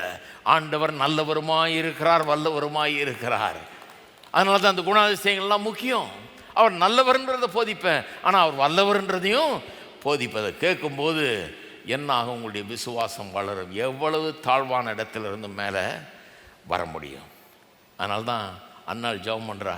அவள் புரிஞ்சுக்கிட்டா நல்லா. இதை வீட்டில் ஒரே இன்சல்ட், பிள்ளை இல்லைன்றதுனால நம்ம ஊர் மாதிரி தான் இருந்திருக்கோன்னு நினைக்கிறேன். பிள்ளை இல்லாத ஆள்கிட்ட போய் இன்னும் ஒன்றும் புழு பூச்சி இல்லையா, கொஞ்சம் கூட அறிவே கிடையாது பாருங்கள் சில ஆள்களுக்கு. ஒரு திட்டம் எப்படி பேசணும், கொஞ்சம் அறிவு வேணாம். அவங்களுக்கு பிள்ளை இல்லைன்னு தெரியுது, அப்போ எப்படி நம்ம பேசணும், எவ்வளோ ஒரு சென்சிட்டிவாக இருக்கணும் அதை பற்றின்றது தெரியாமல் இப்படியெல்லாம் பேசுறது. வீட்டில் அது இன்னும் சிலர் போட்டு தாக்குறது, இதனால தான் உனக்கு பிள்ளை இல்லையாக்கும். ஏன்னா இவங்க 4 பெற்றுறதுனால இவங்க பெரிய பசுத்தவான், இவங்களுக்கு ஒன்றும் பிறக்காதனால இவங்க ஒன்றும் இல்லை. இந்த மாதிரியெல்லாம் இருக்குது பாருங்கள் உலகத்தில்.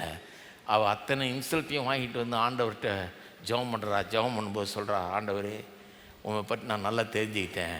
நீர் சிறியவனை புழுதியிலிருந்து எடுத்து எளியவனை குப்பையிலிருந்து உயர்த்துகிறவர், அவர்களை பிரபுக்களோடைய உட்காரவும் மகிமை உள்ள சிங்காசனத்தை சுதந்தரிக்கவும் பண்ணுகிறவர்.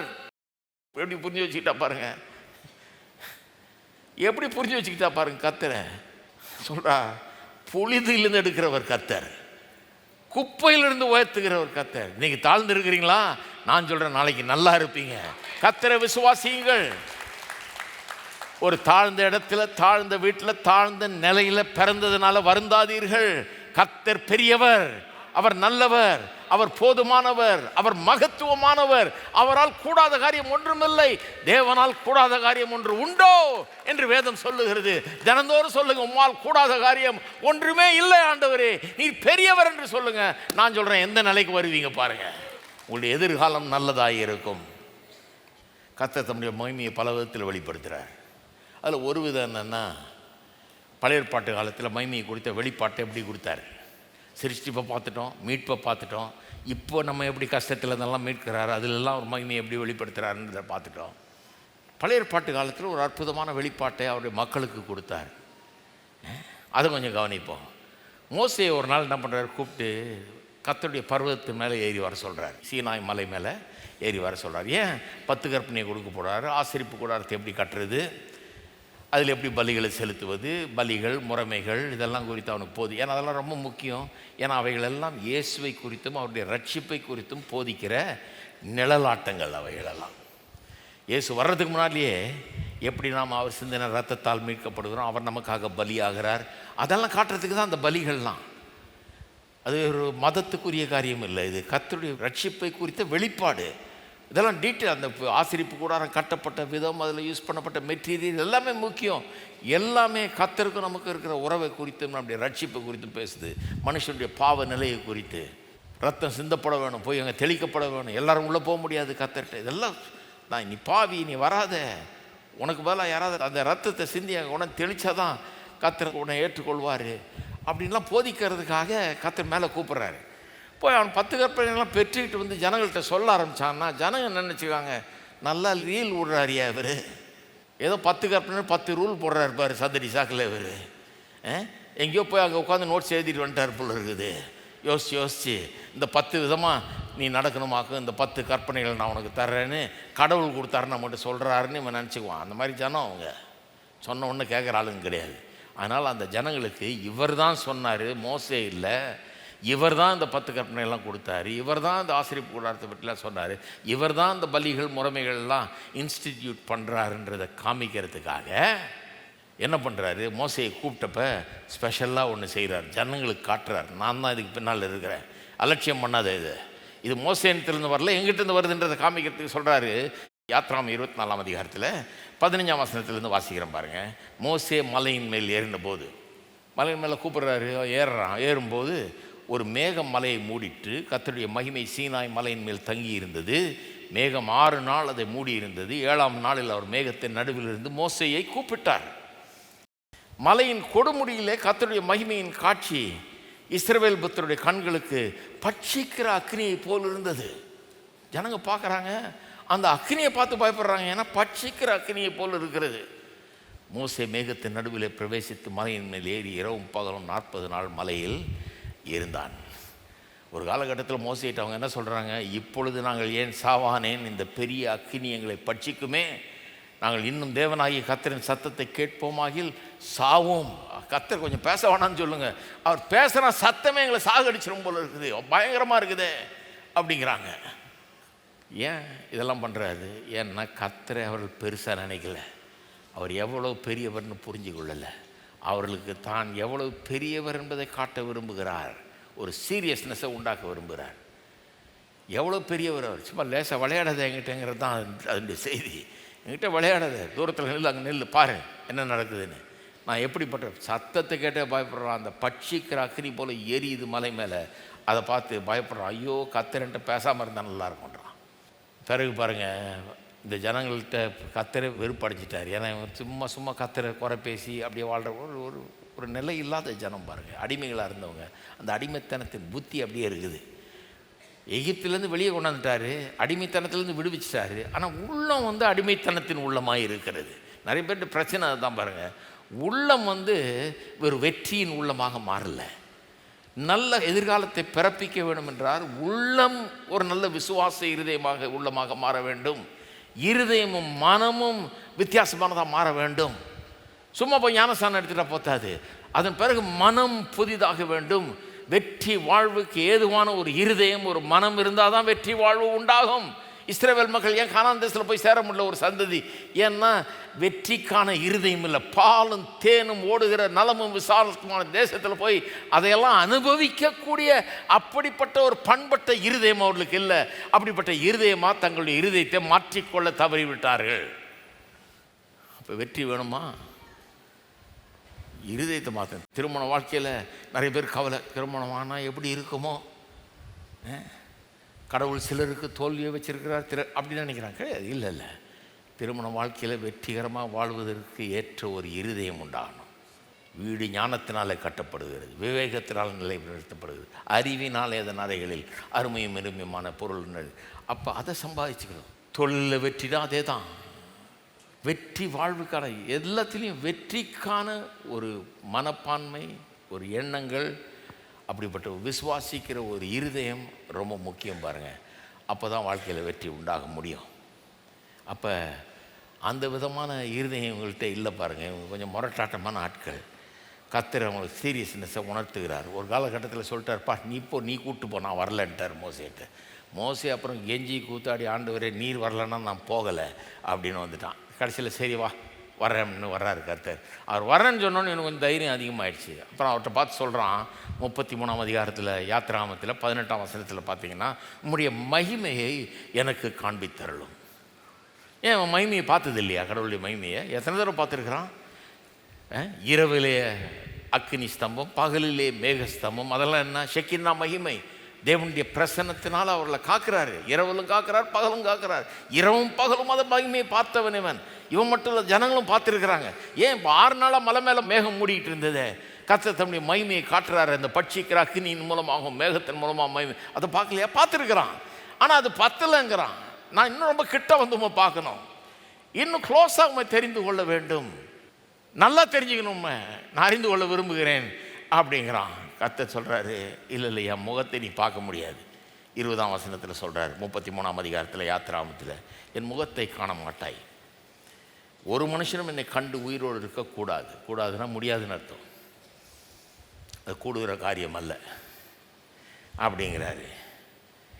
அப்புறம் சொல்கிறாரு, அவனுக்கு கொஞ்சம் இறக்கம் காட்டுறாரு பாருங்க. சொல்கிறாரு, சரி 21ஆம் வசனம், இன்னும் கர்த்தர், இதோ என் அண்டையில் ஒரு இடம் உண்டு, நீ அங்கே கன்மலையில் நில்லு. என் மகிமை கடந்து போகும்போது நான் உன்னை அந்த கன்மலையின் வெடிப்பிலே வைத்து நான் கடந்து போக மட்டும் என் கரத்தினால் உன்னை மூடுவேன். நான் அந்த பக்கம் போக போகிறேன், நீ அந்த கன்மலையின் வெடிப்பில் நில்லு, கேப்பில். நான் போகும்போது நீ பாத்திராதபடி என் கையை வச்சு மூடி பார்த்து செத்துக்கிட்டு போயிடுவேன். நீ அவ்வளோ பயங்கரமாக இருக்குது. அது அவ்வளோ பெரிய ஒளி பிரகாசம் எல்லாம் தாங்க முடியாது. நீ என் கையை வச்சு உன் முகத்தை மூடிடுறேன் நான், நீ அதை பார்க்க மாட்டேன் அப்படிங்கிறாரு. பின்பு என் கரத்தை எடுப்பேன். 23ஆம் வசனம், அப்பொழுது என் பின்பக்கத்தை காண்பாய், என் முகமோ காணப்படாது என்றார். அப்போ மோசே அவருடைய பின்பக்கத்தை தான் பார்த்தான். அவருடைய பின்பக்கத்தை பார்த்து அவரோடு சம்பாஷித்து விட்டு கீழே இறங்கி வர்றான் பாருங்க. சாட்சி பலகைகள் 2த்தையும் எடுத்துகிட்டு வர்றான். அந்த 10 கற்பனைகள் எழுதி கொடுக்குறாரு கர்த்தர், கையில் சுமந்துக்கிட்டு வர்றான். கீழே எடுத்துகிட்டு வரும்போது வேதம் சொல்லுகிறது, 34ஆம் அதிகாரம் 29ஆம் வசனத்தில் சொல்லப்படுகிறது, மோசே சாட்சி பலகை 2ம் தன் கையில் எடுத்துக்கொண்டு சீனாய் மலையிலிருந்து இறங்கும்போது தன்னோடே அவர் பேசினதினாலே தன் முகம் பிரகாசித்திருப்பதை அவன் அறியாதிருந்தான். இவனுடைய முகம் இப்போ ஷைனிங்காக இருக்குது. அது அவனுக்கே தெரியல. என்ன ஆயிடுச்சு? கடவுளுடைய பின்பக்கத்தில் அவருடைய மகிமையை பார்த்துட்டான். பின்பக்கத்துலேயே அவ்வளோ மகிமை, முன்பக்கம் எப்படி இருக்குன்னு பாருங்கள். கடவுளுடைய பேக் சைட்லேயே அவ்வளோ மகிமை. அதை பார்த்ததுலேயே முகமெல்லாம் பிரகாசமாயிடுச்சு. தேவ ஒளி அங்கே வீசுகிறது. கீழே வந்து இறங்குறான். இந்த பலகையில் எடுத்துகிட்டு வந்து 30ஆம் வசனம் சொல்லுது, 34-30 சொல்லுது, ஆரோனும் இஸ்ரவேல் புத்திரர் எல்லாரும் மோசையை பார்க்கும்போது அவன் முகம் பிரகாசித்திருப்பதை கண்டு அவன் சமீபத்தில் சேர பயந்தார்கள். அவன் கிட்ட வர்றதுக்கு பயந்தார்கள். அப்போ அவர் எவ்வளோ பெரியவருங்கிறத பற்றி ஒரு சீரியஸ்னஸ் உண்டாக்குறாரு. ஏன்னா இவங்கெல்லாம் கடவுளை ரொம்ப சாதாரணமாக நினச்சிட்டாங்க. அவர் ஒன்றும் பெரிய இது கிடையாது, அவரை பற்றி இஷ்டத்துக்கு பேசுகிறது. சாப்பாடு எங்கேருந்து வரும்? வனாந்திரத்துக்கு வந்தாச்சு. எப்படி கொடுப்பாரா சாப்பாடு? எங்கேருந்து வாங்கிட்டு வருவார்? இவருன்னா வானத்திலேருந்து மண்ணா பொழியுது, எடுத்து சாப்பிட்றாங்க. சாப்பிட்டோன்னே நன்றி ஆண்டவரேன்னு சொல்ல வேண்டியதானே. தண்ணி எங்கேருந்து வரும்? எவ்வளோ கொழுப்பு பாருங்கள். ஆமாம், சாப்பாடு கொடுத்தாச்சு, இப்போ தண்ணி வேணுமே, தண்ணி எங்கே தரும்? கற்பாறையிலேருந்து தண்ணியை வர பண்ணுறாரு. சாப்பிட்டு தண்ணி குடித்தாச்சு, பேசாமல் இருக்க வேண்டியதானே, நன்றி இயேசு சொல்லிட்டு பேசாமல் இருக்க வேண்டியதானே. அடுத்து என்ன தெரியுமா சொல்கிறாங்க? நாங்கள் அங்கே இருந்தப்போ நல்லா கறி மீனாக சாப்பிட்டோம், நல்லா மசாலாலாம் போட்டு நல்லா பண்ணி குழம்பு பண்ணி நல்லா சாப்பிட்டோம். இங்கே எந்த கறி மீனும் கிடையாது, டெய்லி இந்த வெள்ளையாக என்னமோ உழுது அதை எடுத்து சாப்பிட வேண்டியதாக இருக்குது அப்படிங்கிறான். கறியாக வேணும்னு சொல்லிட்டு ஆண்டவர் என்ன பண்ணார்? எங்கெங்கே இருந்த காடைகளையோ இந்த பக்கம் காற்று அடிக்க பண்ணி இந்த பக்கம் பறக்க பண்ணி கொண்டாந்து லேண்ட் பண்ணிட்டார் எல்லாத்தையும். 3 அடி உயரத்துக்கு, 1 முளை உயரத்துக்கு காடைகள் வந்து லேண்ட் ஆகிடுச்சுங்க. இது போதுமா, இன்னும் கொஞ்சம் வேணுமான்னு கேட்குறாரு. மூக்கு பிடிக்க சாப்பிட்டான். அன்றைக்கி இப்படி கடவுளை வெறுப்பேற்றுற ஒரு ஜனம், கர்த்தரை பற்றி மோசமாக, கர்த்தரை பெருசாக நினைக்கிறது இல்லை பாருங்கள். அவர் செய்வாரா? இது செய்ய முடியுமா? வனாந்திரத்தில் தண்ணி கொடுக்க முடியுமா? வனாந்திரத்தில் சாப்பாடு கொடுக்க முடியுமா? இது செய்ய முடியுமா? அது செய். இப்படியே ஒன்று செஞ்சால் அடுத்தது கேட்குறது. அந்த மாதிரி ஆளுங்களை பார்த்துருக்கீங்களா? நான் இந்த 40 வருஷம் ஊழியத்தில் நிறைய பார்த்துருக்கேன். எல்லாம் சொல்லி விளக்கமெல்லாம் சொல்லி முடிச்சோன்னே அப்போ இது எப்படிங்க, இது சொல்லுங்க. ஏன்னா முடியவே முடியாது. போ, நீ என்ன சொன்னாலும் கடவுளே வந்து சொன்னாலும் ஏற்றுக்க போகிறது கிடையாது. அப்படிப்பட்ட ஆட்கள் அவர்களுக்கு காமிக்கிறாரு, நான் யாருன்னு புரிஞ்சுக்க, தூரமாக நெல், கிட்ட வராத, பட்சிக்கிற அக்னி போல இருப்பேன் நான். ஒரு தெய்வ பயம் உனக்குள்ளே இருக்கட்டும் அப்படின்னு சீரியஸ்னஸை உணர்த்துறாரு. இதுலேருந்து 2 காரியங்கள் நம்ம புரிந்து கொள்ள வேணும். மோசேயினுடைய முகத்தில் தேவன் தம்முடைய மகிமையை வைத்ததிலிருந்து 2 காரியத்தை நம்ம புரிஞ்சுக்கலாம். அது என்னென்னா, ஒன்று, மனுஷர்களாகிய நாமும் தேவனுடைய மகிமையை பிரதிபலிக்க முடியும். தேவன் தமக்குள்ளே மகிமை உள்ளவராக இருக்கிறார், அவர் ஒன்றும் பிரதிபலிக்கலை மகிமையை. ஒரு கண்ணாடி வந்து வாங்கி அதை கொடுக்குது இல்லையா, அது டெலஸ்கோப் உள்ள பார்க்குற விஞ்ஞானி நட்சத்திரத்தை பார்க்கல, ஒரு கண்ணாடியை தான் பார்க்குறான். ஏன்னா நட்சத்திரம் பார்த்தா கண்ணு போயிடும், கண்ணாடியை தான் பார்க்குறான். இந்த கண்ணாடி என்ன பண்ணுது? நட்சத்திரத்தை உள்வாங்கி இவனுக்கு காட்டுது, சேஃபாக பார்க்க முடியுது இவனுக்கு. அப்படிப்பட்ட ஒரு கண்ணாடி மாதிரி அவருடைய மகிமையை வாங்கி வெளிப்படுத்துகிற பிரதிபலிக்கிறவர்களாக நாம் இருக்கிறோம். இருக்கீங்களா? நாம் நம்மளுடைய மகிமை உள்ளவர்களாக இல்லை, அப்படி வாங்கி பிரதிபலிக்கிறவர்களாக இருக்கிறோம். அப்போ மோசே வந்து தேவனுடைய மகிமையினால் ஒளி பிரகாசத்தினால் நிறைந்து வந்தவனா இருந்தான் பாருங்க. நான் நினைக்கிறேன் மனுஷன் மட்டும் பாவம் செய்யாமல் அப்படியே கர்த்தரோடு உறவில் இருந்து நல்லா இருந்திருந்தான்னா நம்ம எல்லாருமே இன்றைக்கி அப்படி தான் இருந்திருப்போம்.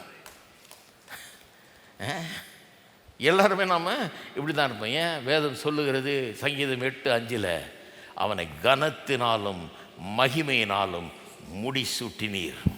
யாரை? மனுஷனை பற்றி சொல்லியிருக்குங்க. கனத்தினாலும் மகிமையினாலும் முடிசூட்டினீர். மனுஷனை ஆதியில் கர்த்தர் உண்டாக்கின போது கனம் மகிமையினால் அவனை முடிசூட்டி இருக்கிறார். மகிமை நிறைந்தவனாய் அவன் தான். கர்த்தருடைய சாயலில் உண்டாக்கப்பட்டான் பாருங்க.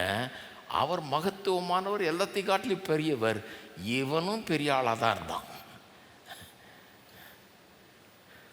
கடவுளால் உண்டாக்கப்பட்ட மனுஷனும் ஒரு பெரிய ஆளாக தான், மகிமை நிறைந்தவனாக தான் இருந்தான். அதுக்கப்புறம் தான் மகிமை இழந்தான், மகிமை போயிடுச்சு, தோல்வியின் மனிதனாக மாறினான். அப்போ மோசேயின் முகத்தில் இருந்த தேவ மகிமை என்னத்தை காட்டுது? நாமும் தேவனுடைய மகிமையை பிரதிபலிக்கக்கூடியவர்கள் மனிதர்களாக இருக்கிற நாம் தேவனுடைய சாயலில் உண்டாக்கப்பட்டிருக்கிறோம். மகிமையினாலும் கனத்தினாலும் ஒரிஜினலாக நம்ம முடிசூட்டினார். இந்த ரட்சிப்பின் மூலமாக மறுபடியும் தேவனை பிரதிபலிக்கக்கூடிய மக்களாக நாம் இருக்கிறோம். எப்படி பிரதிபலிக்கிறதுன்னு கடைசியில் காமிக்கிறேன் நான். 2வது காரியம், மோசேயின் முகத்தில் பார்க்குற மகிமை நமக்கு சொல்லுகிற 2வது காரியம், அவன் தேவனுடைய பின்புறத்தை பார்த்தே இந்த மகிமை எவ்வளோ ஸ்ட்ராங்காக இருக்குது. ஜனங்கள் சொல்கிறாங்க, ஐயோ முகத்தை மூடியா, எங்களால் பார்த்துட்டு இருக்க முடியலன்றாங்க. அவ்வளவு பிரகாசமாக இருக்கிறது. முகத்தில் அவன் முக்காடை போட வேண்டியதாக போச்சு. அந்த அளவுக்கு தாங்க முடியல அவங்களால.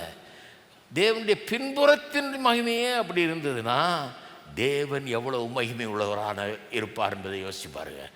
அவ்வளவு மகத்துவமானவர் கடவுள். எப்பேற்பட்டவர், எவ்வளவு பெரியவர், உன்னதமானவர், பெரியவர் என்பதை பற்றிய ஒரு சின்ன காட்சியை அங்கே காட்டி உணர்த்துகிறார். ஒரு சின்ன வெளிப்பாடு அங்கே வருகிறது.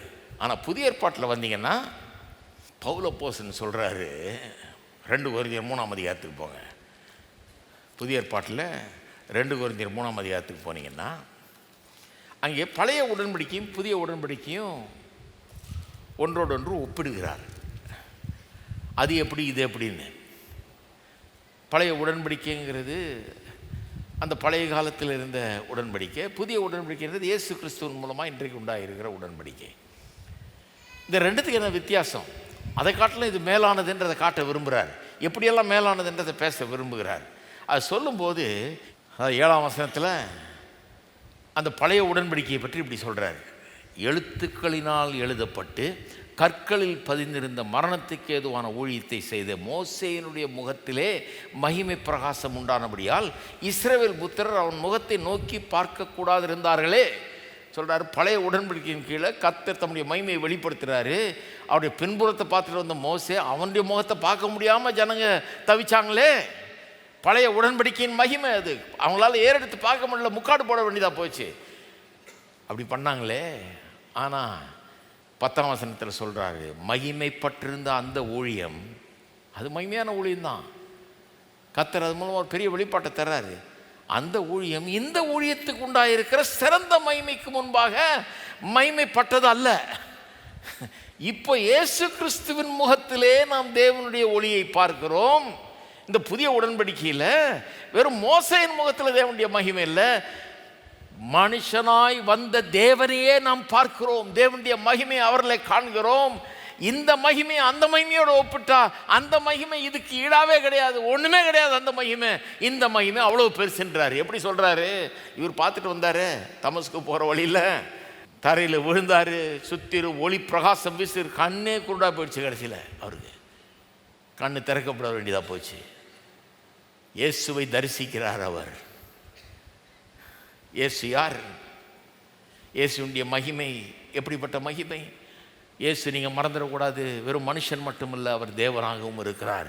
ஆகவே அவருக்கு தெய்வீக தன்மையும் இருக்கிறது, மனுஷத்தன்மையும் இருக்கிறது. தேவனுக்கு சொந்தமான அத்தனை பண்புகளும் குணங்களும் குணாதிசயங்களும் அவருக்கு இருக்கிறது. இயேசு என்கிற அவருக்குள்ளே இருக்குது. ஏன்னா அவர் முழுசாக தேவனாகவும் இருக்கிறார், மனுஷனாகவும் இருக்கிறார். அப்போ மனுஷனுக்குரிய அத்தனை பண்புகளும் எல்லாம் இருக்குது. அதனால தான் பசிக்குது, தாகம் எடுக்குது, தூங்க வேண்டியதாக இருக்குது, எல்லாம் இருக்குது, வலிக்குது, சாக முடியுது, எல்லாம் முடியுது. ஏன்னா மனுஷனுக்குரிய காரியங்கள் அதெல்லாம், சாதாரண மனுஷனுக்கு இருக்கிற காரியங்கள். அதே நேரத்தில் தேவனுக்குரிய அத்தனை பண்புகளும் இருக்குது. சர்வ வல்லமை, சர்வ வியாபி, சர்வ ஞானம் என்று எல்லா பண்புகளும் அங்கே இருக்குது. தெய்வீக பண்புகள் அத்தனையும் இருக்குது. அதனால தான் எபிரேயர் 1:3 எப்படி சொல்லியிருக்குது அவரை பற்றி, இயேசுவை பற்றி சொல்கிறாரு எபிரேயர் நிருபத்தின் ஆசிரியர். இவர் அவருடைய மகிமையின் பிரகாசமும். எவருடைய மகிமையின் பிரகாசம்? தேவனுடைய மகிமையின் பிரகாசம். இவர் தேவன் யாரு? அவர் ஒளியின் தேவன், அவர் மகிமையான தேவன், பெரியவர். இவர் அதே மகிமை உடையவராக இருக்கிறார். அவருடைய மகிமையின் பிரகாசம் இவர். அவர் என்னவோ அதுதான் இவரும் சொல்கிறாரு. இவர் அவருடைய மகிமையின் பிரகாசமும் அவருடைய தன்மையின் சொரூபமாக இருந்து. அப்படின்னா அவர் என்னவா இருக்கிறாரோ, தேவன் என்னவா இருக்கிறாரோ அப்படியே இவரும் இருக்கிறார். இயேசுவை பற்றி சொல்கிறார். அதனால தான் இயேசுவை சொல்கிறார், என்னை கண்டவன் பிதாவை கண்டிருக்கிறார். அவருடைய மகிமையை அங்கங்கே பார்க்கலாம் பாருங்கள். வெளிப்படுத்துகிறார், பிறக்கிறாரு. பிறக்கும்போது நம்ம முழுக்க அந்த மாட்டுத் தொழுவத்திலே ஸ்டக் ஆகிடுறோம். மாட்டுத் தொழுவத்தில் பிறந்தார், கந்த கோலமாக இருந்தார், இதையே பாடிட்டு இதையே பண்ணிட்டு இருக்கிறோம் பாருங்கள். இன்னொரு பக்கமும் இருக்குது. அவர் பிறந்தபோது தேவர் தூதர்கள் அதை அறிவிக்க வருகிறார்கள். அவர் அறிவிக்க வந்த தேவ தூதர்கள் வந்ததே பெரிய காரியம். இவருடைய பிறப்பு ரொம்ப சாதாரண காரியம் இல்லை, அதில் ஏதோ சம்திங் எக்ஸ்ட்ராடினரி இருக்குதுன்னு அர்த்தம். அறிவிக்க வரும்போது கர்த்தருடைய மகிமை அவர்களை சுற்றிலும் பிரகாசித்தது அப்படின்னு வேதவாசனம் சொல்லுது. அது மட்டும் இல்லை, செய்தி அவர்கள் சொல்லும்போது, பிறந்த இந்த தெய்வீக குழந்தையை குறித்து பேசி செய்தியை சொல்லும்போது எப்படி சொல்கிறாங்க? உன்னதத்தில் இருக்கிற தேவனுக்கு மகிமை. அந்த செய்தியை முழுசாக பார்த்தீங்கன்னா இது எக்ஸ்ட்ராடினரி சைல்டு, ஒரு மகிமை நிறைந்த ஒரு குழந்தை பிறந்திருக்கிறது. வெறும் சாதாரண பிள்ளை இல்லை, இவர் தேவன் மாம்சத்தில் வெளிப்படுகிறார் என்பதை புரிந்து கொள்வீர்கள். அது மட்டும் இல்லை, அவர் வளரும்போது ஆங்காங்கே அப்பப்போ வளர்ந்து வந்தப்போ தம்முடைய மகிமையை வெளிப்படுத்துகிறார். அதனால தான் அவர் செய்த முதல் அற்புதம் கானாவூர் கல்யாணத்தில் தண்ணீரை திராட்சரசமாக மாற்றுகிறார். அந்த கதை யோவான் 2ஆம் அதிகாரத்தில் முதல் 11 வசனங்களில் வருது. அதை சொல்லி முடிக்கும்போது எப்படி தண்ணீரை திராட்சரசமாக மாற்றினான்னு சொல்லிட்டு கடைசி வசனம் என்ன திரும்ப சொல்கிறார் யோவான். அதை பற்றி ஒரு காமெண்ட்ரி இவர் சொல்கிறார், விமர்சனம் என்ன நடந்ததுன்னு சொல்லிட்டு, இப்படியாக அவர் தம்முடைய மகிமையை வெளிப்படுத்தினார். அப்போ தான் யார் எவ்வளவு பெரியவர்ன்றதை வெளிப்படுத்துறதுக்காகவே இந்த அற்புதத்தை செஞ்சார். 6 ஜாடி கால் கழுவுற ஜாடியில் தண்ணியை நிரப்ப சொல்லி அவனை எடுத்து எல்லாருக்கும் பரிமாறுறாங்க. சூப்பர் வாயினாக இருக்குது. இது முதல்ல குடித்ததை விட ரொம்ப அருமையாக இருக்குது. எல்லோரும் முதல்ல நல்லதை சர்வ் பண்ணிட்டு அப்புறம் இதை சர்வ் பண்ணுவாங்க இல்லையா? அப்படி தானே நம்ம வீட்டிலலாம் அப்படி தானே. எங்கள் வீட்டில் எனக்கு ஞாபகம் இருக்குது, நீங்கள் நல்லா சாப்பிட்ணுன்னா முதல்ல உட்காந்து சாப்பிட்ணும். அந்த காலத்தில் எங்கள் அப்பா பிரசங்க நிறைய பேர் சாப்பிடுவாங்க ஞாயிற்றுக்கிழமையெல்லாம். முதல்ல சாப்பிட்றோம். போக போக போக சாம்பார் கொஞ்சம் நிறம் மாறும். ஒரு அற்புதத்தை அங்கே காண்பீங்க, ஒரு அற்புதம் மாதிரி. ஆனால் இது ரிவர்ஸில் நடக்கும். சாம்பார் ரசமாக மாறுகிற அற்புதம். அது நான் நிறைய பார்த்துருக்கிறேன். நான் மொல்லமாக கேட்பேன், இது என்ன இப்படி இருக்குது அப்படின்னு. சத்தம் போடாமல் சாப்பிடணும், மரியாதையாக சாப்பிடுமா. நானும் வாயை மூட்டு பேசாமல் சாப்பிட்டு வந்துடுவேன். ஆனால் இது வேறு மாதிரி அற்புதம். முதல்ல சர்வ் பண்ணதை விட இப்போ சர்வ் பண்ணுறது ரொம்ப சூப்பராக இருக்குது. அளவும் ஜாஸ்தியாக இருக்குது, ருசியும் ரொம்ப அதிகமாக இருக்குது. என்னையாதுன்றாங்க எல்லாம். அப்பேற்பட்ட ஒரு அற்புதத்தை அங்கே நடப்பிக்கிறார் பாருங்க. அவர் எதுக்கு நடப்பிச்சாரு? தான் யார், என்னை யாருன்னு பார்த்துக்கன்றாரு. முதல் அற்புதம். என்னை சாதாரணமாக நினச்சிடாத, நான் சும்மா வரல, நீ என்கிட்ட விளையாடாத. நான் தேவன், என்னுடைய மகிமையை வெளிப்படுத்துகிறேன். நான் எவ்வளவு பெரியவர் என்பதை வெளிப்படுத்துகிறேன். இந்த தண்ணீரை திராட்சரசமாக ஆக்குறது மாத்திரமல்ல, இந்த தண்ணீர் நிறமற்றது, மனமற்றது, ருசியற்றது. உன்னுடைய ருசியற்ற, மனமற்ற, நிறமற்ற வாழ்க்கையை கலர்ஃபுல் ஆக்கி சூப்பர் ஆக்குறதுக்காக வந்தவன் நான். இந்த தண்ணீரை திராட்சரசமாக மாற்றுறது மட்டும் இல்லை, உன்னையே அற்புதமாய் மாற்றக்கூடியவன் நான். அதுக்காக தான் வந்திருக்கேன்றதை காமிக்கிறார். இப்படி பலமுறை காட்டுறாரு பாருங்க. யோவான் 11ஆம் அதிகாரத்தில் 4ஆம் வசனத்தில் பார்த்தீங்கன்னா, லாசரு செத்து போனான்னு செய்தியை கொண்டாடுறாங்க. இவர்கிட்ட சொல்கிறாரு, இது தேவனுடைய மகிமைக்காக நடந்திருக்குது. இதில் கடைசியில் என்னத்தை பார்க்க போகிறீங்க? அப்போனா என்ன அர்த்தம்? இவர் உயிரோடு எழுப்ப போகிறாரு. எதுக்கு அவனை போய் உயிரோடு எழுப்பணும்? நான் யாருங்கிறத காட்ட விரும்புகிறாரு. ஏன்னா எருசலேமில் இருக்கிற அத்தனை பேர் இவரை கொல்ல வகை தேடுகிறார்கள், இவரை விரோதிக்கிறார்கள், பயக்கிறார்கள். அன்னைக்கு பார்த்தது அவங்கள வாழ்க்கையில் மறக்க முடியாது. இவர் யார் என்பதை வெளிப்படுத்த விரும்புகிறார். நான் சாதாரண மனுஷன் இல்லை, நான் தேவன் வந்திருக்கிறேன், மகத்துவமானவர், எல்லாத்த காட்டிலும் பெரியவர். சாகடிக்கிறதுனால நான் போயிடுற ஆள் கிடையாது, உயிரோடு எழும்பி திரும்ப வர்ற ஆள் நான். அங்கே தான் சொல்கிறார், நானே உயிர்த்தெழுதலும் ஜீவனமாக இருக்கிறேன், என்னை விசுவாசிக்கிறவன் மரித்தாலும் பிழைப்பான்றார். நான் யார் அப்படிங்கிறத வெளிப்படுத்துகிறார். இப்படி பல விதத்தில் வெளிப்படுத்துகிறார். ஒரு முறை மறுரூப மலைக்கு கூட்டு போயிட்டார். பேதுரு, யோவான், யாக்கோபு இந்த 3 சீஷர்களையும் கொண்டு போயிட்டு அங்கே அவருக்கு முன்பாக இயேசு மறுரூபமாகிறார். மறுரூபமாகும்போது அப்படியே சூரியனை போல பிரகாசிக்கிறாராம். வேதம் சொல்லுகிறது, அவர் முகம் சூரியனை போல பிரகாசித்தது, அவர் வஸ்திரம் வெளிச்சம் போல வெண்மையாயிற்று. எப்படி இருந்திருக்கும் பாருங்க. இயேசுவை சாதாரணமாக பார்த்துட்டு இருந்தானுங்க. இப்போ பார்க்குறோம், ஐயோ இவர் வேற ஆள்ப்பா, இவர் நான் பார்த்த ஆள் இல்லை, நான் நினச்ச மாதிரி கிடையாது. நம்மளோட உட்காந்து சாப்பிட்றாரு, இப்போ பிடிக்கிறாரு, எல்லாம் பண்ணுறாரு, நடக்கிறாரு, போகிறாரு, வர்றாரு. ஆனால் இப்போ நான் பார்க்கிறவர் வேற மாதிரி இருக்கிறாரு. இவர் மனுஷன் மாத்திரமல்ல, இவர் தேவனும் கூட என்பதை பார்க்கிறார்கள். அங்கே விசேஷம் என்னன்னா, மோசையும் கூட இருக்கிறார். அங்கே மோசையும் அங்கே நிற்கிறாரு. இந்த மோசை யாரு? ஒரு காலத்தில் கிட்டத்தட்ட 1500 வருஷத்துக்கு முன்னால் கேட்டவர், உம்முடைய மகிமையை எனக்கு காண்பியன்னாரு. அப்போ காட்டில் முதுகை காட்டு போயிட்டாரு. இப்போ மகிமையை பார்க்கிறார் அந்த மோசே. இப்போ தேவனுடைய மகிமையை காண்கிறார். இயேசுவின் முகத்திலே தேவனுடைய மகிமை காணப்படுகிறது. மோசையின் முகத்தில் அல்ல, இயேசுவின் முகத்தில் இருக்கிற மகிமை. மோசைக்கு எப்படி இருந்திருக்கும் பாருங்க. மகிமையை பார்க்கணும்னு அலைஞ்சிட்டு தான். இப்போ கடைசியாக அவனை கூப்பிட்டு காமிச்சிட்டாரு, பார்த்துக்க அப்படின்னு. கடைசியில் மரிக்கிறார். இந்த மரிக்கிறதுல என்ன மகிமை இருக்குதுன்னா, அந்த மரித்ததன் மூலமாய் அவர் எண்ணத்தை நிறைவேற்றினார் என்பது மிகவும் மகிமை உள்ள காரியம். அதை காட்டிலும் மகிமையான காரியம் அது கிடையாது. என்ன பண்ணார்? நம்முடைய கிரயத்தை எல்லாம் அவர் செலுத்தி நமக்காக பாவமாகி சாபமாகி நம்மை மீட்டு கொண்டார். எல்லா மகிமையும் அவரை சேரும். ஒன்றும் நம்ம சேர்ந்தது கிடையாது, எல்லாம் அவரை சேரும்.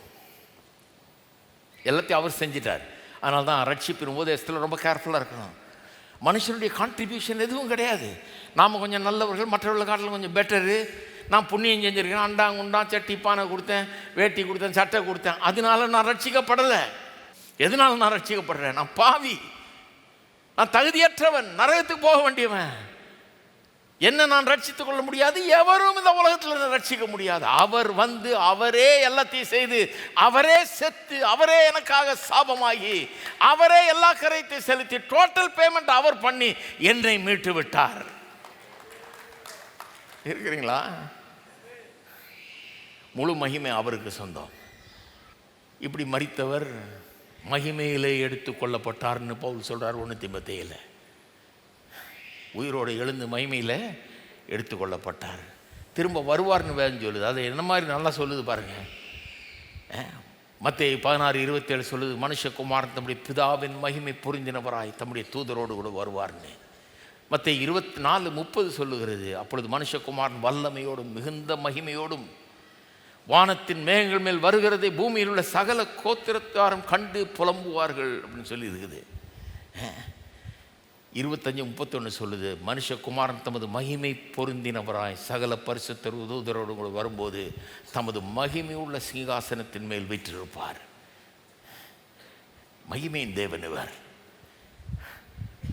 மகிமையை அங்கங்கே கொஞ்சம் கொஞ்சம் வெளிப்படுத்திட்டு வந்தவர். கடைசியில் நம்ம பார்க்க போகிறோம் எவ்வளவு மகிமையானவர், எவ்வளவு பெரியவர்ன்றதை புரியாதவங்களுக்கு கடைசியில் அது புரிய போகுது. ஆனால் இப்போவே புரிஞ்சதுன்னா வாழ்க்கையில் பல நன்மைகளை நாம் அனுபவிக்கலாம். கடைசியாக நாமும் கூட தேவனுடைய மகிமையை பிரதிபலிக்கலாம். அதை எப்படி பிரதிபலிக்கலாம்ன்றது சொல்ல விரும்புகிறேன். மனுஷரில் கடவுள் எதுக்கு படைச்சார்ன்றதை ஏசாயா 43:7 சொல்லுகிறது. எதுக்கு படைச்சாராம்? தம்முடைய மகிமைக்காக. 43:7 என்ன சொல்லுது? தம்முடைய மகிமைக்காக அதை படைக்கிறதன் மூலமாக, அதாவது என் மகிமைக்கென்று மனுஷனை சிருஷ்டித்து உருவாக்கி படைத்து என் நாமம் தெரிக்கப்பட்ட யாவரையும் கொண்டு வா என்பேன் அப்படின்றார். அப்போ சிருஷ்டித்ததே எதுக்காக? அவருடைய மகிமைக்காக. அவருடைய மகிமைக்காக நாம் சிருஷ்டிக்கப்பட்டிருக்கிறோம்னா அப்போ அதனால தான் வெஸ்ட் மினிஸ்டர் கேட்டகிசம்னு ஒன்று இருக்குது. கிறிஸ்தவர்களுக்கு சரியான போதனையை கொடுக்க வேணும், அதை எழுதி வச்சிடணும், ரொம்ப கிளியரான்ட்டு எழுதுனாங்க வெஸ்ட் மினிஸ்டர் கேட்டகிசம். அதில் ஷார்ட்டர் கேட்டகிசம்னு ஒன்று இருக்குது, சுருக்கமாக ஒன்று கொடுத்து அதை எல்லா சபைகளிலும் போதிப்பாங்க. நம்ம என்ன விசுவாசிக்கிறோன்றது போதிப்பாங்க. அதில் ஒரு கேள்வி என்னென்னா, கேள்வி கேட்டு பதிலை கொடுப்பாங்க பாருங்கள். அதில் முதலாவது கேள்வி என்னென்னா, what is the chief end of man? மனுஷனுடைய பிரதானமான வாழ்க்கையின் நோக்கம் என்னவாக இருக்க வேண்டும் கேட்டுட்டு பதிலையும் அவங்களே சொல்லி தருவாங்க.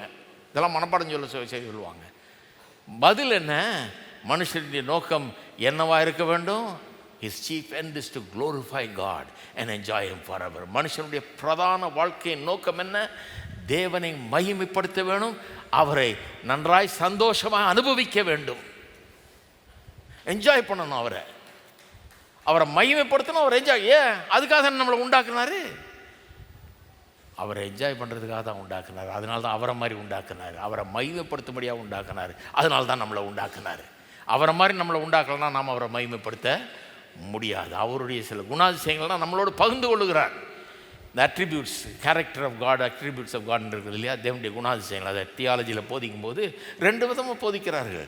Communicable attributes and incommunicable attributes. Incommunicable அட்ரிபியூட்ஸ்னால் அவருக்கே உரிய சில குணாதிசயங்கள், அது வேற எவருக்கும் இருக்க முடியாது. சர்வ வல்லவர் அப்படிங்கிறது அவருக்கு மட்டும்தான், நமக்கு இல்லை. நம்ம சர்வ வல்லவர்கள் கிடையாது, அது அவருக்கு மட்டும்தான். அதான் இன்கம்யூனிகபிள். அப்படி சில அட்ரிபியூட்ஸ் இருக்குது, அப்படிப்பட்ட குணாதிசயங்கள் இருக்குது. கம்யூனிகபிள் அட்ரிபியூட்ஸ்னால் நம்மோடையும் அவருடைய சில பண்புகளை பகிர்ந்து கொள்ளுகிறார். அன்பு, இரக்கம், இதெல்லாம் வருது பாருங்கள். அவர் அன்பு மிக்கவர், அன்பாகவே இருக்கிறார். இரக்கம், இதெல்லாம் நம்மோடு அவர் பகிர்ந்து கொள்ளுகிற ஒரு அட்ரிபியூட் பாருங்கள்.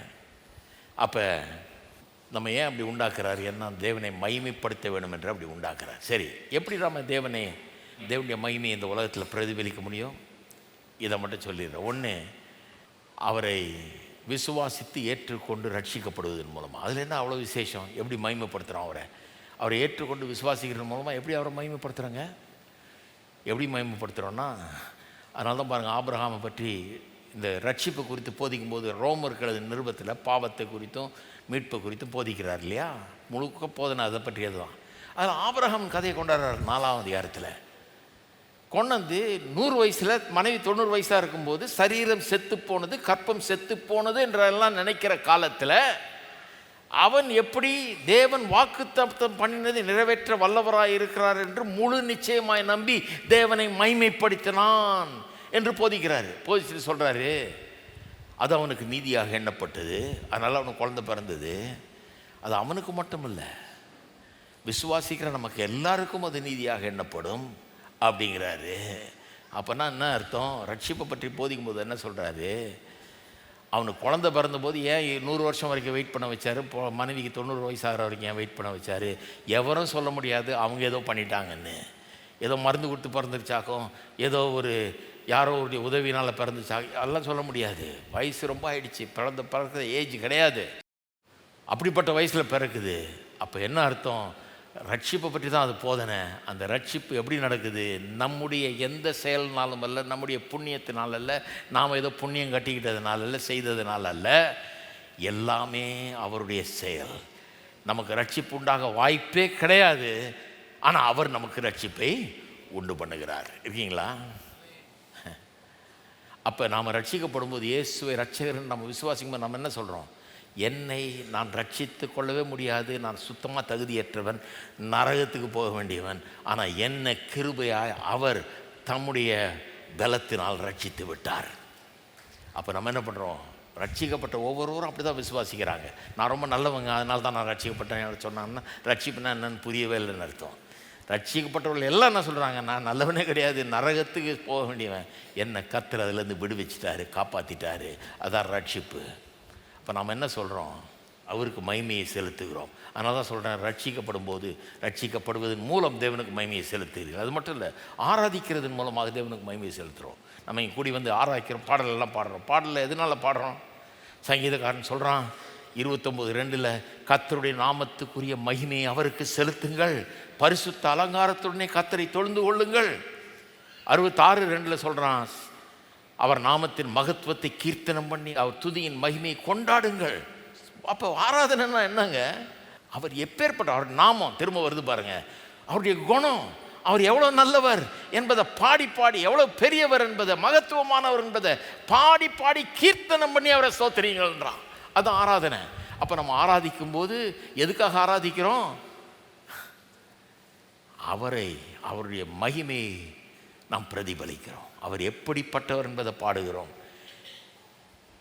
என் பிரச்சனையை பாடுறதில்லை, ஐயோ கொய்யோன்னு பாட்டெலாம் கிடையாது. என்ன பாடுறோம்? அவர் எவ்வளோ பெரியவர், அவர் எவ்வளவு பெரியவர், அதுதான் நம்ம பாட்டு. என் பிரச்சனை பாட்டு இல்லை, இது ஒன்றும் சினிமா இல்லை அந்த பாட்டை பாடுறதுக்கு. அதில் எல்லாம் பாடுறாங்க பார்த்தீங்க, போனால் போகட்டும் போடான்னு, அப்படி கிடையாது. சபையில் அது கிடையாதுங்க, போனால் போகட்டும் கிடையாது. என் தேவன் பெரியவர். இருக்கீங்களா? இது வேற. கர்த்தர் ஆராதிக்கிற பாடல்கள், கர்த்தர் எவ்வளோ பெரியவர்ன்றதை காட்டுறோம் நம்முடைய ஆராதனையின் மூலமாக. பிறகு நம்முடைய நற்கிரியின் மூலமாக சொல்கிறாரு, பலப்பிரசங்கத்தில் சொல்கிறார், மனுஷர்கள் உங்கள் நற்கிரியிலே கண்டு பரலோகத்தில் இருக்கிற உங்கள் பிதாவை மகிமைப்படுத்தும்படி உங்கள் வெளிச்சம் அவர்களுக்கு முன்பாக பிரகாசிக்க கடவுது.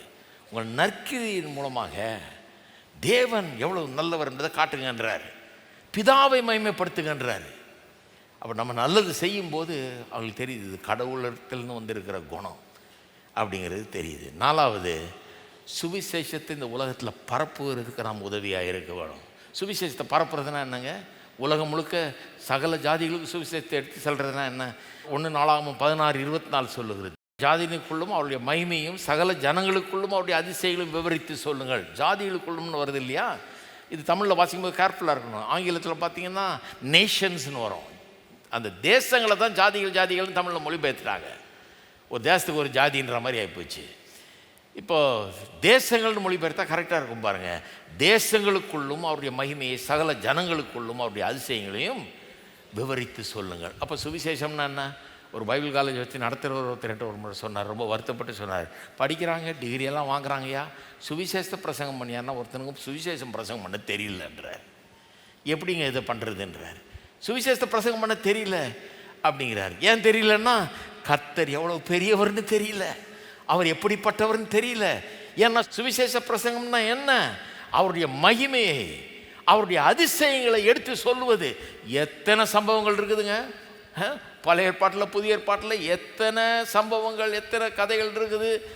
இவர் எவ்வளவு மகிமையானவர், எவ்வளவு அதிசயங்களை செய்கிறவர்ன்றதை எத்தனை விதமாக எடுத்து சொல்லலாம். ஒன்றில் ஜனங்களுக்கு முன்னால் நின்று எவ்வளவு பெரியவர், எவ்வளவு உன்னதர், எவ்வளவு மகத்துவமானவர், இவரால் கூடாத காரியம் ஒன்றுமில்லைன்னு சொல்றது தான் சுவிசேஷம். அதை அறிவிக்க நம்ம உதவும் போது நாம் கர்த்தரை மகிமைப்படுத்துகிறோம். அது மட்டும் இல்லை, கடைசியாக நம்முடைய கலை, இசை, ஓவியங்கள், நம்முடைய விளையாட்டு திறமை, தாளந்துகள், கிருபைகள் எதுவாக இருந்தாலும் எல்லாத்தையும் கர்த்தருக்கென்று அர்ப்பணித்து கர்த்தருக்காக எல்லாத்தையும் செய்யணும். நம்ம நல்லா பண்ணும்போது அது கர்த்தருக்கு மகிமையை உண்டாக்க வேண்டும். யோஹான் செபாஸ்டியன் பாக்னு ஒரு பெரிய கம்போசர் இருந்தார். பல நூற்றாண்டுகளுக்கு முன்னால் வாழ்ந்தார். அவர் இப்போ எழுதுனதை வச்சு தான் இன்றைக்கும் மியூசிக் படிக்கிறாங்க. அவ்வளோ பெரிய ஆள் அவர். அவர் ஒரு கிறிஸ்தவர் பாருங்க. அவர் எழுதின மியூசிக்கில் அடியில் சைன் பண்ணும்போது எஸ்டிஜின்னு சைன் பண்ணுவாராம். எஸ்டிஜி 3 இனிஷியல் போடுவார். 3 இனிஷியலுக்கு அர்த்தம் என்ன? 3 இனிஷியல் என்னத்தை சொல்லுது? சோலே டேயோ க்ளோரியா. அந்த அர்த்தம் என்ன?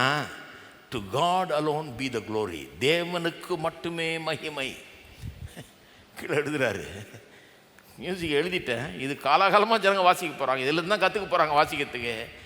இதுதான் போற்றப்பட போகிறது காலாகாலமாக. அது அவருக்கு தெரியுமான்னு தெரியல.